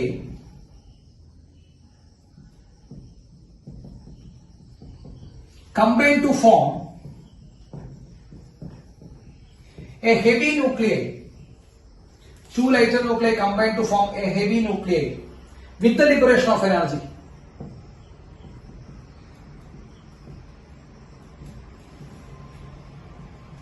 Yes. രണ്ട് ലൈറ്റർ ന്യൂക്ലിയകൾ കൂടി ചേർന്ന് ഒരു ഹെവി ന്യൂക്ലിയസ് ഉണ്ടാവും. ഫ്യൂഷൻ മക്കളെ, ഫ്യൂസ് ചെയ്യാൻ അർത്ഥം കമ്പൈൻ ചെയ്യുക, കൂട്ടിച്ചേർക്കാൻ അർത്ഥം. അപ്പൊ രണ്ട് ലൈറ്റർ ന്യൂക്ലിയസുകൾ കൂടിച്ചേർന്നും ഒരു ഹെവി ന്യൂക്ലിയസ് ഉണ്ടാക്കുന്ന പ്രോസസ്സാണ് nuclear fusion with the liberation of energy. Sir ഇപ്പൊ കാണിച്ചുതരാം. എ പ്ലസ് ബി, എ എന്ന് പറഞ്ഞ ന്യൂക്ലിയസും ബി എന്ന് പറഞ്ഞ ന്യൂക്ലിയസും കൂടി ചേർത്തിട്ട് സി എന്ന് പറഞ്ഞ ന്യൂക്ലിയസ് ഉണ്ടാവുന്നു with the liberation of energy. With the liberation of energy കേട്ടോ, എനർജി റിലീസ് ചെയ്യുന്നു. Nuclear fusion, this is energy released. Q എന്ന് പറയുമ്പോൾ നമ്മൾ എനർജിയാണ് കേട്ടോ. അപ്പൊ എയും ബിയും കൂട്ടിച്ചേർത്ത് ഉണ്ടാക്കും മക്കളെ, സി ഉണ്ടാക്കും. ക്ലിയർ ആയോ? എയും ബിയും കൂട്ടിച്ചേർത്തുണ്ടാക്കും, സി ഉണ്ടാക്കും. ബുദ്ധിമുട്ടുണ്ടാ? എന്തെങ്കിലും ഉണ്ടെന്ന് പറഞ്ഞാ ബുദ്ധിമുട്ടുണ്ടാ? ഇല്ലല്ലോ, ഇല്ല. ഇനി എനർജി റിലീസ് ചെയ്യാൻ കണ്ടുപിടിക്കാം. സാർ പഠിപ്പിച്ചുകൂട്ടാ. എങ്ങനെയാ എനർജി റിലീസ് ചെയ്യാൻ കണ്ടുപിടിക്കാം? നമ്മൾ എന്താ ചെയ്യണ്ടേ? Binding energy of product side, binding energy of C കണ്ടോ, ബൈൻഡിങ് എനർജി ഓഫ് സി കണ്ടുപിടിക്കാം. Product side minus binding energy of A plus binding energy of B. മനസ്സിലായില്ലേ? മനസ്സിലായല്ലോ, നമ്മൾ നേരത്തെ പറഞ്ഞേ. അപ്പൊ പ്രൊഡക്റ്റ് സൈഡിലെ ബൈൻഡിങ് എനർജി കണ്ടുപിടിക്കുക, മൈനസ് റിയാക്ടൻ സൈഡിലെ ബൈൻഡിങ് എനർജി മൈനസ് ചെയ്യുക. അത്രേ ഉള്ളൂ. അപ്പൊ സി എന്നാണ് നമ്മുടെ പ്രൊഡക്റ്റ്. അപ്പൊ സിയുടെ ബൈൻഡിങ് എനർജി കണ്ടുപിടിക്കുക, മൈനസ് എയുടെ ബിയുടെ ബൈൻഡിങ് എനർജി കൂട്ടിട്ട് മൈനസ് ചെയ്യുക. അതാണ് എനർജി റിലീസ്ഡ് കേട്ടോ. ഇതാണ് എനർജി റിലീസ്ഡ്. സംശയിക്കരുത് കേട്ടോ, എനർജി റിലീസ്ഡ്. ഈ ബൈൻഡിങ് എനർജി എങ്ങനെയാണ് കണ്ടുപിടിക്കുക? ഓർമ്മിച്ചേ, ബൈൻഡിങ് എനർജി കണ്ടുപിടിക്കുക. ബൈൻഡിങ് എനർജി പെർ ന്യൂക്ലിയോൺ തന്നിട്ടുണ്ടാവും. ബൈൻഡിങ് എനർജി പെർ ന്യൂക്ലിയോൺ തന്നിട്ടുണ്ടാവും. ഇൻറ്റു എന്ത് ചെയ്താൽ പറ്റൂ? Yes, into mass number. അപ്പൊ ബൈൻഡിങ് എനർജി കണ്ടുപിടിക്കാനുള്ള ഇക്വേഷൻ സാറ് ഇതാണ്. ബൈൻഡിങ് എനർജി കണ്ടുപിടിക്കാൻ ബൈൻഡിങ് എനർജി പെർ ന്യൂക്ലിയോൺ എന്നുള്ള വാല്യൂ തന്നിട്ടുണ്ടാവും ഇൻറ്റു മാസ് നമ്പർ. കണ്ടോ, ഇതുകൂടി നോട്ട് ചെയ്ത് വെക്കട്ട. ബോഡി പറഞ്ഞിട്ടുള്ളതാണ്. അപ്പോ അതാണ് എനർജി റിലീസ് ആവുക. ക്ലിയർ ആയോ? അതാണ് എനർജി റിലീസ്ഡ് ആവുക. ഇനി ഇതിലെ ഏറ്റവും പ്രധാനപ്പെട്ട പ്രത്യേകത, ഈ രണ്ട് ന്യൂക്ലിയസുകൾ കമ്പൈൻ ചെയ്യണം അല്ലെ. രണ്ട് ന്യൂക്ലിയസുകൾ, 2 ലൈറ്റർ ന്യൂക്ലിയർ കമ്പൈൻ ആവും. രണ്ട് ന്യൂക്ലിയസുകൾ കമ്പൈൻ ചെയ്തിട്ട് വേണം വലിയ ന്യൂക്ലിയസ് ഉണ്ടാവും. മക്കളെ ഒരു പ്രത്യേകതയുണ്ട്, ഒരു പ്രശ്നമുണ്ടല്ലോ. ഈ ന്യൂക്ലിയസിന്റെ ചാർജ് എന്താ? ന്യൂക്ലിയസിന്റെ ചാർജ് എന്താ? പോയാ ന്യൂക്ലിയസിന്റെ ചാർജ് എന്താ? പോസിറ്റീവാണ്. കാരണം ന്യൂട്രോൺ പ്രോട്ടോൺ ഉണ്ട്. പ്രോട്ടോൺ ഉണ്ടായിട്ടുണ്ട്. അപ്പൊ പ്രോട്ടോൺ ഉണ്ട് മെയിൻ ആയിട്ട് ന്യൂക്ലിയസിനുള്ളിൽ. പ്രോട്ടോണിന്റെ ചാർജ് പ്ലസ് ആ. അപ്പോ ഈ ന്യൂക്ലിയസിനും പോസിറ്റീവ് ചാർജ് ഉണ്ട്, ഈ ന്യൂക്ലിയസിനും പോസിറ്റീവ് ചാർജ് ഉണ്ട്. രണ്ട് പോസിറ്റീവ് ചാർജുള്ള ന്യൂക്ലിയസിനെ കമ്പൈൻ ചെയ്യാം. എളുപ്പാ. രണ്ട് പോസിറ്റീവ് ചാർജുള്ള ന്യൂക്ലിയസിനെ കമ്പൈൻ ചെയ്യാൻ എളുപ്പാ? അല്ല, അവർ റിപ്പൽ ചെയ്യാൻ തോന്നും. ഇപ്പൊ ന്യൂക്ലിയസിന് ശ്രദ്ധിക്കൂ, ന്യൂക്ലിയസിന്റെ ഉള്ളിൽ പ്രോട്ടോൺസ് ഉണ്ട്. പ്രോട്ടോൺസിന്റെ ചാർജ് പോസിറ്റീവാ. അപ്പൊ ന്യൂക്ലിയസിന്റെ ചാർജ് പോസിറ്റീവാ, ന്യൂക്ലിയസിന്റെ ചാർജ് പോസിറ്റീവാ. രണ്ട് ന്യൂക്ലിയസിനെ കമ്പൈൻ ചെയ്യാന്ന് പറയുമ്പോ പോസിറ്റീവിനെയും പോസിറ്റീവിനെയും കമ്പൈൻ ചെയ്യാൻ എളുപ്പമാണോ? അല്ല, റിപ്പൽ ചെയ്യും. അപ്പൊ positive and positive repels with each other. That's why it is very difficult to combine 2 lighter nuclear. രണ്ട് ലൈറ്റർ ന്യൂക്ലിയറെ കമ്പൈൻ ചെയ്യാൻ ബുദ്ധിമുട്ടാണ്. അപ്പൊ ന്യൂക്ലിയർ ഫ്യൂഷൻ റിയാക്ഷൻ ബുദ്ധിമുട്ടല്ലേ? ഞാൻ അതാ ചോദിക്കട്ടെ, ന്യൂക്ലിയർ ഫ്യൂഷൻ റിയാക്ഷൻ ബുദ്ധിമുട്ടല്ലേ? ആണ്. കാരണം ഇവരെ കമ്പൈൻ ചെയ്യാൻ എളുപ്പമല്ല. കാരണം ബിക്കോസ് റിപ്പൾഷൻ വരും. അപ്പോ അവരെ കമ്പൈൻ ചെയ്യിക്കാൻ വേണ്ടി നമ്മൾ എന്ത് ചെയ്യണം മക്കളെ? High temperature and high pressure കൊടുക്കണം. High temperature and high pressure. High പ്രഷറും ഹൈ ടെമ്പറേച്ചറും എന്ത് ചെയ്യണം മക്കളെ? കൊടുക്കണം. ഓക്കെ, കിട്ടിയ? ഹൈ ടെമ്പറേച്ചറും ഹൈ പ്രഷറും കൊടുക്കണം. അപ്പൊ ഹൈ ടെമ്പറേച്ചർ കൊടുക്കുമ്പോ അവർക്ക് ആ റിപ്പൾഷനെ ഓവർകം ചെയ്യാൻ എന്ത് കിട്ടും? ഹൈ ടെമ്പറേച്ചർ കൊടുക്കുമ്പോ അവർക്ക് ആ റിപ്പൾഷനെ ഓവർകം ചെയ്യാൻ എന്ത് കിട്ടും? എനർജി കിട്ടും. ഹൈ പ്രഷർ കൊടുക്കുമ്പോ മക്കളെ, ഹൈ പ്രഷർ എന്ന് പറയുമ്പോ അങ്ങനെ തള്ളാണ് കേട്ടോ. ഹൈ പ്രഷർ കൊടുക്കുമ്പോ ഈ ന്യൂക്ലിയസുകൾ തമ്മിൽ കൂട്ടിടിക്കാനുള്ള ചാൻസ് കൂടും. നിങ്ങൾക്ക് ആലോചിച്ച് നോക്കിയാൽ നിങ്ങൾക്ക് തന്നെ അറിയാം, ഒരു ഗ്യാസിന് നമ്മൾ ഹൈ പ്രഷർ കൊടുത്തു കഴിഞ്ഞാൽ അതിന്റെ മോളിക്യൂൾസ് അടുത്തടുത്ത് വരും അല്ലെ? ആലോചിച്ചു നോക്കടാ. പ്രഷർ കൊടുക്കുമ്പോ വോളിയം എന്താ ചെയ്യാ? ആലോചിക്കൂ. പ്രഷർ കൊടുക്കുമ്പോ വോളിയം എന്താ ചെയ്യാ? പ്രഷർ കൊടുക്കുമ്പോ വോളിയം എന്താ ചെയ്യാ? വോളിയം കുറയാ ചെയ്യുക. അപ്പൊ നല്ല പ്രഷർ അപ്ലൈ ചെയ്യുന്ന സമയത്ത് അടുത്ത വോളിയം കുറയും. വോളിയം കുറയുന്ന പറയുമ്പോൾ എന്താ? ഈ പാർട്ടിക്കിൾസ് ഒക്കെ അടുത്തടുത്ത് വരും. അപ്പോ ഹൈ പ്രഷർ അപ്ലൈ ചെയ്യുമ്പോൾ എന്താണ്? ഹൈ പ്രഷർ അപ്ലൈ ചെയ്യുമ്പോൾ ഈ ന്യൂട്രോൺസ് ഒക്കെ അടുത്തടുത്ത് വരും. സോ ന്യൂട്രോൺസ് അടുത്തടുത്ത് വന്നു കഴിഞ്ഞാൽ there is a high chance for the collision or the fusion. അപ്പൊ ഫ്യൂഷന്റെ ചാൻസ് കൂട്ടാൻ വേണ്ടിയിട്ട് ഹൈ പ്രഷർ, ആ റിപ്പൾഷൻ ഓവർകം ചെയ്തിട്ട് ഹൈ ടെമ്പറേച്ചർ. അപ്പൊ ഈ രണ്ട് കണ്ടീഷൻസ് വേണം. High temperature and high pressure വേണം. എന്നാൽ മാത്രമേ എന്ത് ചെയ്യുള്ളൂ? ന്യൂക്ലിയർ ഫ്യൂഷൻ റിയാക്ഷൻ നടക്കാൻ പറ്റുള്ളൂ. അത് കാരണം നമ്മുടെ ലാബിലെ കണ്ടീഷൻസിൽ നടത്താൻ പറ്റുമോ മക്കളെ? നമ്മുടെ ലാബിലെ കണ്ടീഷൻസിൽ ബുദ്ധിമുട്ടാണ്. നടത്താൻ പറ്റില്ല എന്നൊന്നും പറയാൻ പാടില്ല. കാരണം ഇപ്പോ മോഡേൺ ആയിട്ടുള്ള സംഭവങ്ങളായി. ബുദ്ധിമുട്ടാണ്, എളുപ്പമല്ല എന്ന് പറയാൻ പാടുള്ളൂ കേട്ടോ. അപ്പോ അത് നടക്കില്ല.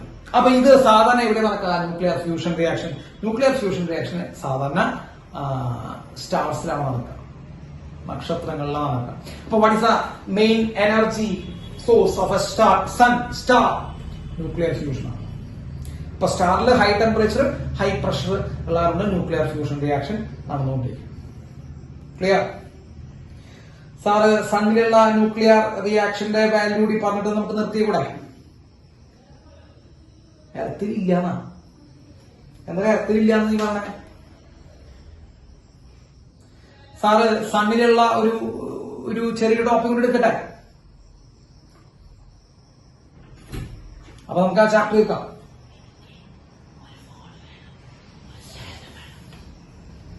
യെസ്,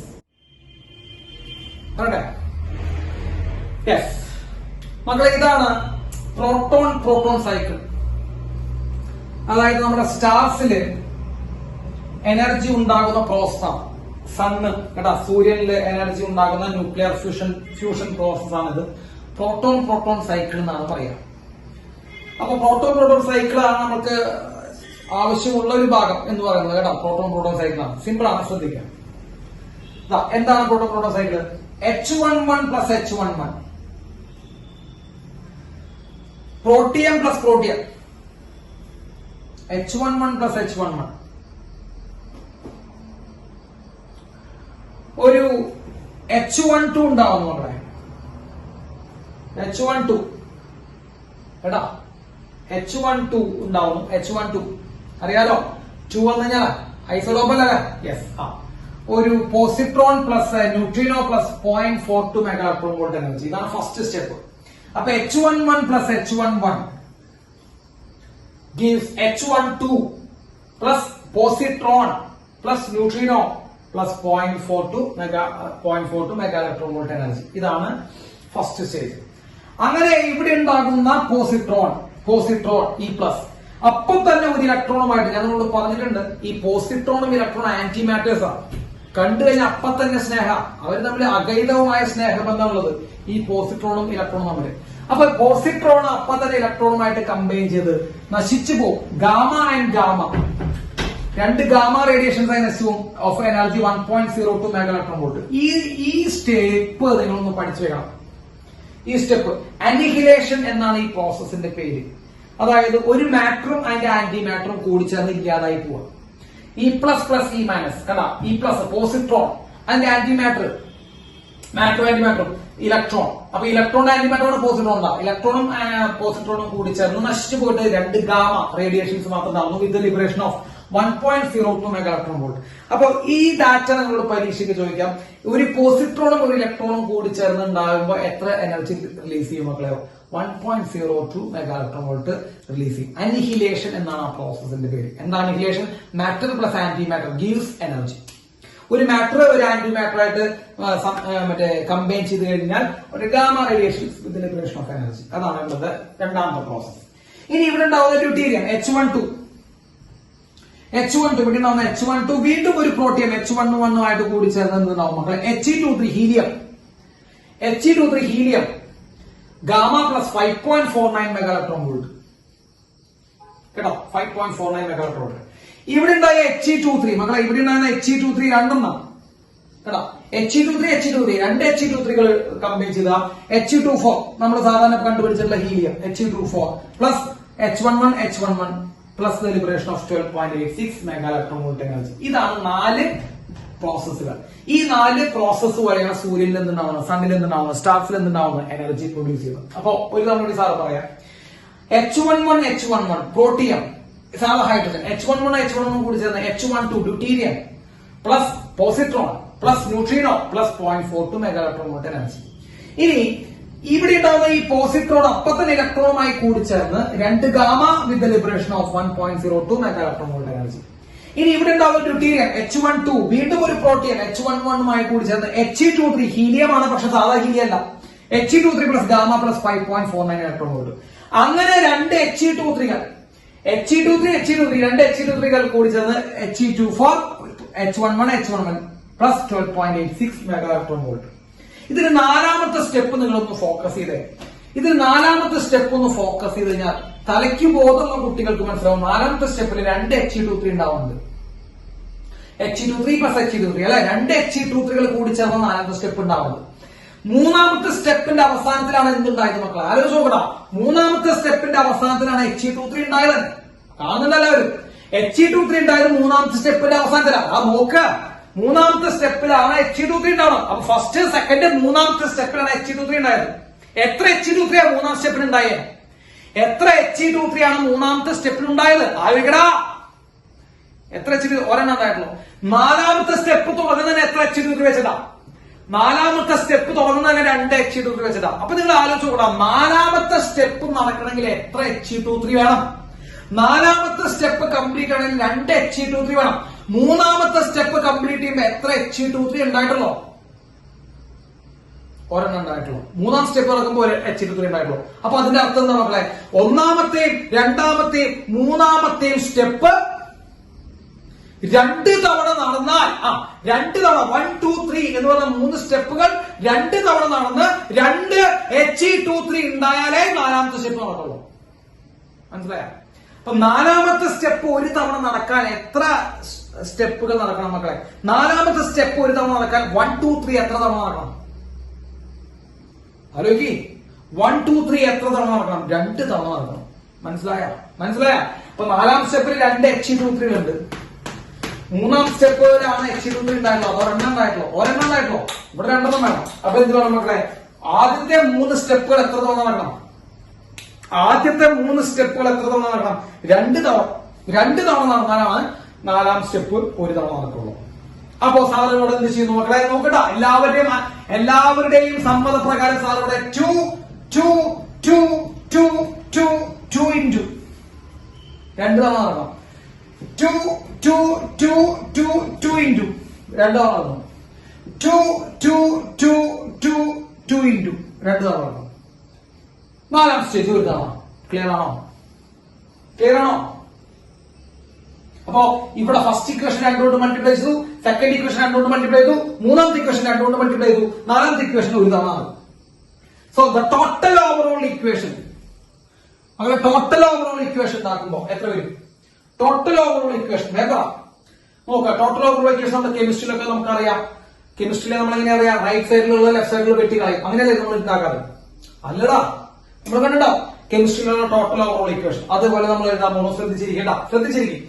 ഇവിടെ 2 പോസിട്രോൺ കണ്ട. നോക്ക്, എന്റെ കവറൊക്കെ നോക്ക്. ഇവിടെ 2 പോസിട്രോൺ കണ്ട ലെഫ്റ്റ് സൈഡിൽ കണ്ട. ഇവിടെ 2 പോസിട്രോൺ റൈറ്റ് സൈഡിലില്ലേ? 2 പോസിട്രോൺ ഇല്ലേ? അപ്പൊ ഒരു വെട്ടികളയാണ് മക്കളെ. ലെഫ്റ്റ് സൈഡിലുള്ള 2 പോസിട്രോണും റൈറ്റ് സൈഡിലുള്ള 2 പോസിട്രോണും. കെമിസ്ട്രിയിലെ ഓവറോൾ ബാലൻസ്ഡ് ഇക്വേഷൻ എഴുതിയിട്ടുണ്ട്. നിങ്ങൾ ഇതന്നെ ചെയ്താണ്. ലെഫ്റ്റ് റൈറ്റ് വെട്ടിക്കളഞ്ഞിട്ട്. അപ്പൊ ലെഫ്റ്റ് സൈഡിൽ 2 പോസിട്രോണും റൈറ്റ് സൈഡിൽ 2 പോസിട്രോണും വെട്ടിക്കളഞ്ഞു. ഇനി അടുത്ത് 2 H12 ലെഫ്റ്റ് സൈഡിലുണ്ട് കേട്ടോ. H12 രണ്ടെണ്ണം ലെഫ്റ്റ് സൈഡിൽ നോക്കൂട്ടാ. 2 H12 ലെഫ്റ്റ് സൈഡിലുണ്ട്. ഇവിടെ 2 H12 റൈറ്റ് സൈഡിലുണ്ട് കേട്ടോ. H12 രണ്ടെണ്ണം, ഇവിടെ 2 വെട്ടികളൂടെ, അതും വെട്ടികളഞ്ഞതാണ്. അത് വെട്ടികൾ ശ്രദ്ധിക്കട്ടാ. ഇവിടെ 2 He23 ഉണ്ട്. He23 രണ്ടെണ്ണം ഉണ്ട്. ഇവിടെ 2 ഉണ്ട്. നോക്കൂ, ഇവിടെ He23, ഇവിടെ He23. 2 He23ലും ഇവിടുത്തെ 2 He23യും വെട്ടിക്കളഞ്ഞു. കളഞ്ഞടാ സാറ്, നോക്കട്ടാ, കളഞ്ഞു. ഇവിടെ H11 എത്ര H11 ഉണ്ട് റൈറ്റ് സൈഡിൽ? നോക്ക്, എത്ര H11 ഉണ്ട് റൈറ്റ് സൈഡിൽ? 2 H11 ഉണ്ട്. സാർ ഇവിടുത്തെ 2 H11 ഇവിടെ 2 H11 രണ്ടുണ്ട്. 2 H11 ഇവിടുത്തെ 2 H11 വെട്ടിപ്പോകും. ബാക്കി എന്ത് നിലനിൽക്കുന്നു നോക്കിയേ. മൊത്തം 2 H11, ഇവിടെ 2 H11. മൊത്തം എത്ര H11 ഉണ്ട് ആലോചിക്കേ. മൊത്തം ഓവർ റിയാക്ഷൻ പോട്ടാ. 2 H11 2 H11. അപ്പൊ മൊത്തം എത്ര H11? 4 H11 പ്ലസ് ലെഫ്റ്റ് സൈഡിൽ 4 H11 പ്ലസ്. ഇനി ബാക്കി ലെഫ്റ്റ് സൈഡിൽ ആരൊക്കെയുള്ള? ഇവിടെ 2 ഇലക്ട്രോൺ ഉണ്ട് മക്കളെ. അത് എടുക്കണം കേട്ടോ. 2 ഇലക്ട്രോൺ ഉണ്ട്. ബാക്കി ലെഫ്റ്റ് സൈഡിൽ വരെ ഉണ്ടാ. നോക്കിയേ, ലെഫ്റ്റ് സൈഡിൽ വരെ ഉണ്ടാ. 2 H11 2 H11 4 H11 2 ഇലക്ട്രോൺ ഇവിടെ ഉണ്ട്. ബാക്കി എല്ലാം വെട്ടിപ്പോയി. ഗീവ്സ്. ഈ റൈറ്റ് സൈഡ് നോക്കും. റൈറ്റ് സൈഡില് ഇവിടെ ഒരു He24 ഉണ്ട്. യെസ്, He24 കിടക്കട്ടെ. He24 കണ്ടാ He24 ഉണ്ട്. ഇനി റൈറ്റ് സൈഡ് ഏതാണുള്ളത്? ഇവിടെ 2 ഗാമയുണ്ട്, ഇവിടെ 2 ഗാമയുണ്ട്, ഇവിടെ 2 ഗാമയുണ്ട്. 2 ഗാമ 2 ഗാമ 2 ഗാമ. മൊത്തം എത്ര ഗാമ? 6 ഗാമ. പിന്നെ ഒരു 2 എന്തുണ്ട് മക്കളെ? 2 ന്യൂട്രിയനും ഉണ്ട്. So this is the overall reaction. ഇതാണ് അവിടുത്തെ ഓവറോൾ റിയാക്ഷൻ. സംശയമുണ്ടോ? ഇതാണ് അവിടുത്തെ സിമ്പിൾ സാധനമാണ്. ഇതാണ് അവിടുത്തെ പ്രോട്ടോൺ സൈക്കിളിന്റെ ഓവറോൾ റിയാക്ഷൻ. ഇനി എത്ര എനർജി റിലീസ് ചെയ്യുന്നു നോക്കിയേ. എത്ര എനർജി റിലീസ് ചെയ്യുന്നു നോക്കാം മക്കളെ. എത്ര എനർജി റിലീസ് ചെയ്യണേ നോക്കിയേ. 2 × 0.42 0.84. സാധാരണ അവിടെ 2 × 0.42 0.84. 2 × 1.02 2 × 1.02 എന്ന് പറയുമ്പോ 2.04. നോക്കട്ടെ, സാറ് കുണിക്കണമെന്ന് ശ്രദ്ധിച്ചോളൂ. ഈ 2 × 5.49 മക്കളെ. 5.49 എന്ന് പറയുമ്പോ 10.98 അല്ലേ? അല്ല, 10.98. ഇത് 2 പ്രാവശ്യം ഉണ്ട്. 4ാം സ്റ്റെപ്പ് ഒരു തവണ ഉള്ളൂ. അത് എത്രയാ? 12.86 ആണ്. മക്കളൊന്ന് സംവിധാനം എനർജിയുടെ സമ്മട്ട. ഇത് 2 പ്രാവശ്യം നടക്കുന്നുണ്ട്. അപ്പൊ 2 × 0.42 0.84. ഇത് 2 പ്രാവശ്യം നടക്കുന്നുണ്ട്. 2 × 1.02 2.04. ഇത് 2 പ്രാവശ്യം നടക്കുന്നുണ്ട്. 2 × 5.49 10.98. ഇത് പ്രാവശ്യം നടക്കുമ്പോ 12.86. അപ്പൊ മാറ്റിക്കോ. 4 4 8 8 8 16 16 2 22 10 19 27 2 2 4 6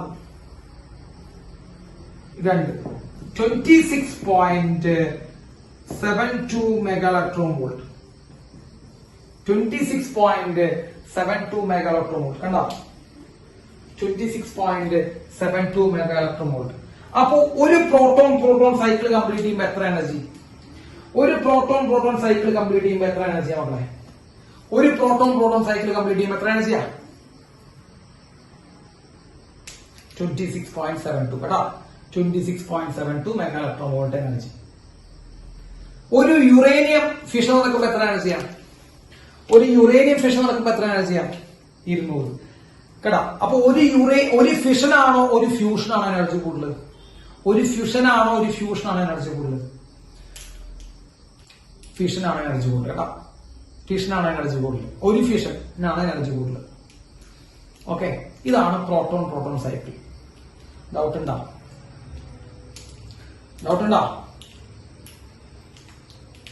ഇങ്ങനെയാണ് സൂര്യനിൽ എന്തുണ്ടാവുന്നത് മക്കളെ? സൂര്യനില് എനർജി ഉണ്ടാവുന്നത്. പ്രോട്ടോൺ സൈക്കിൾ കേട്ടിട്ടുണ്ടോ നിങ്ങൾ? പ്രോട്ടോൺ സൈക്കിൾ കേട്ടിട്ടുണ്ടോ? Proton cycle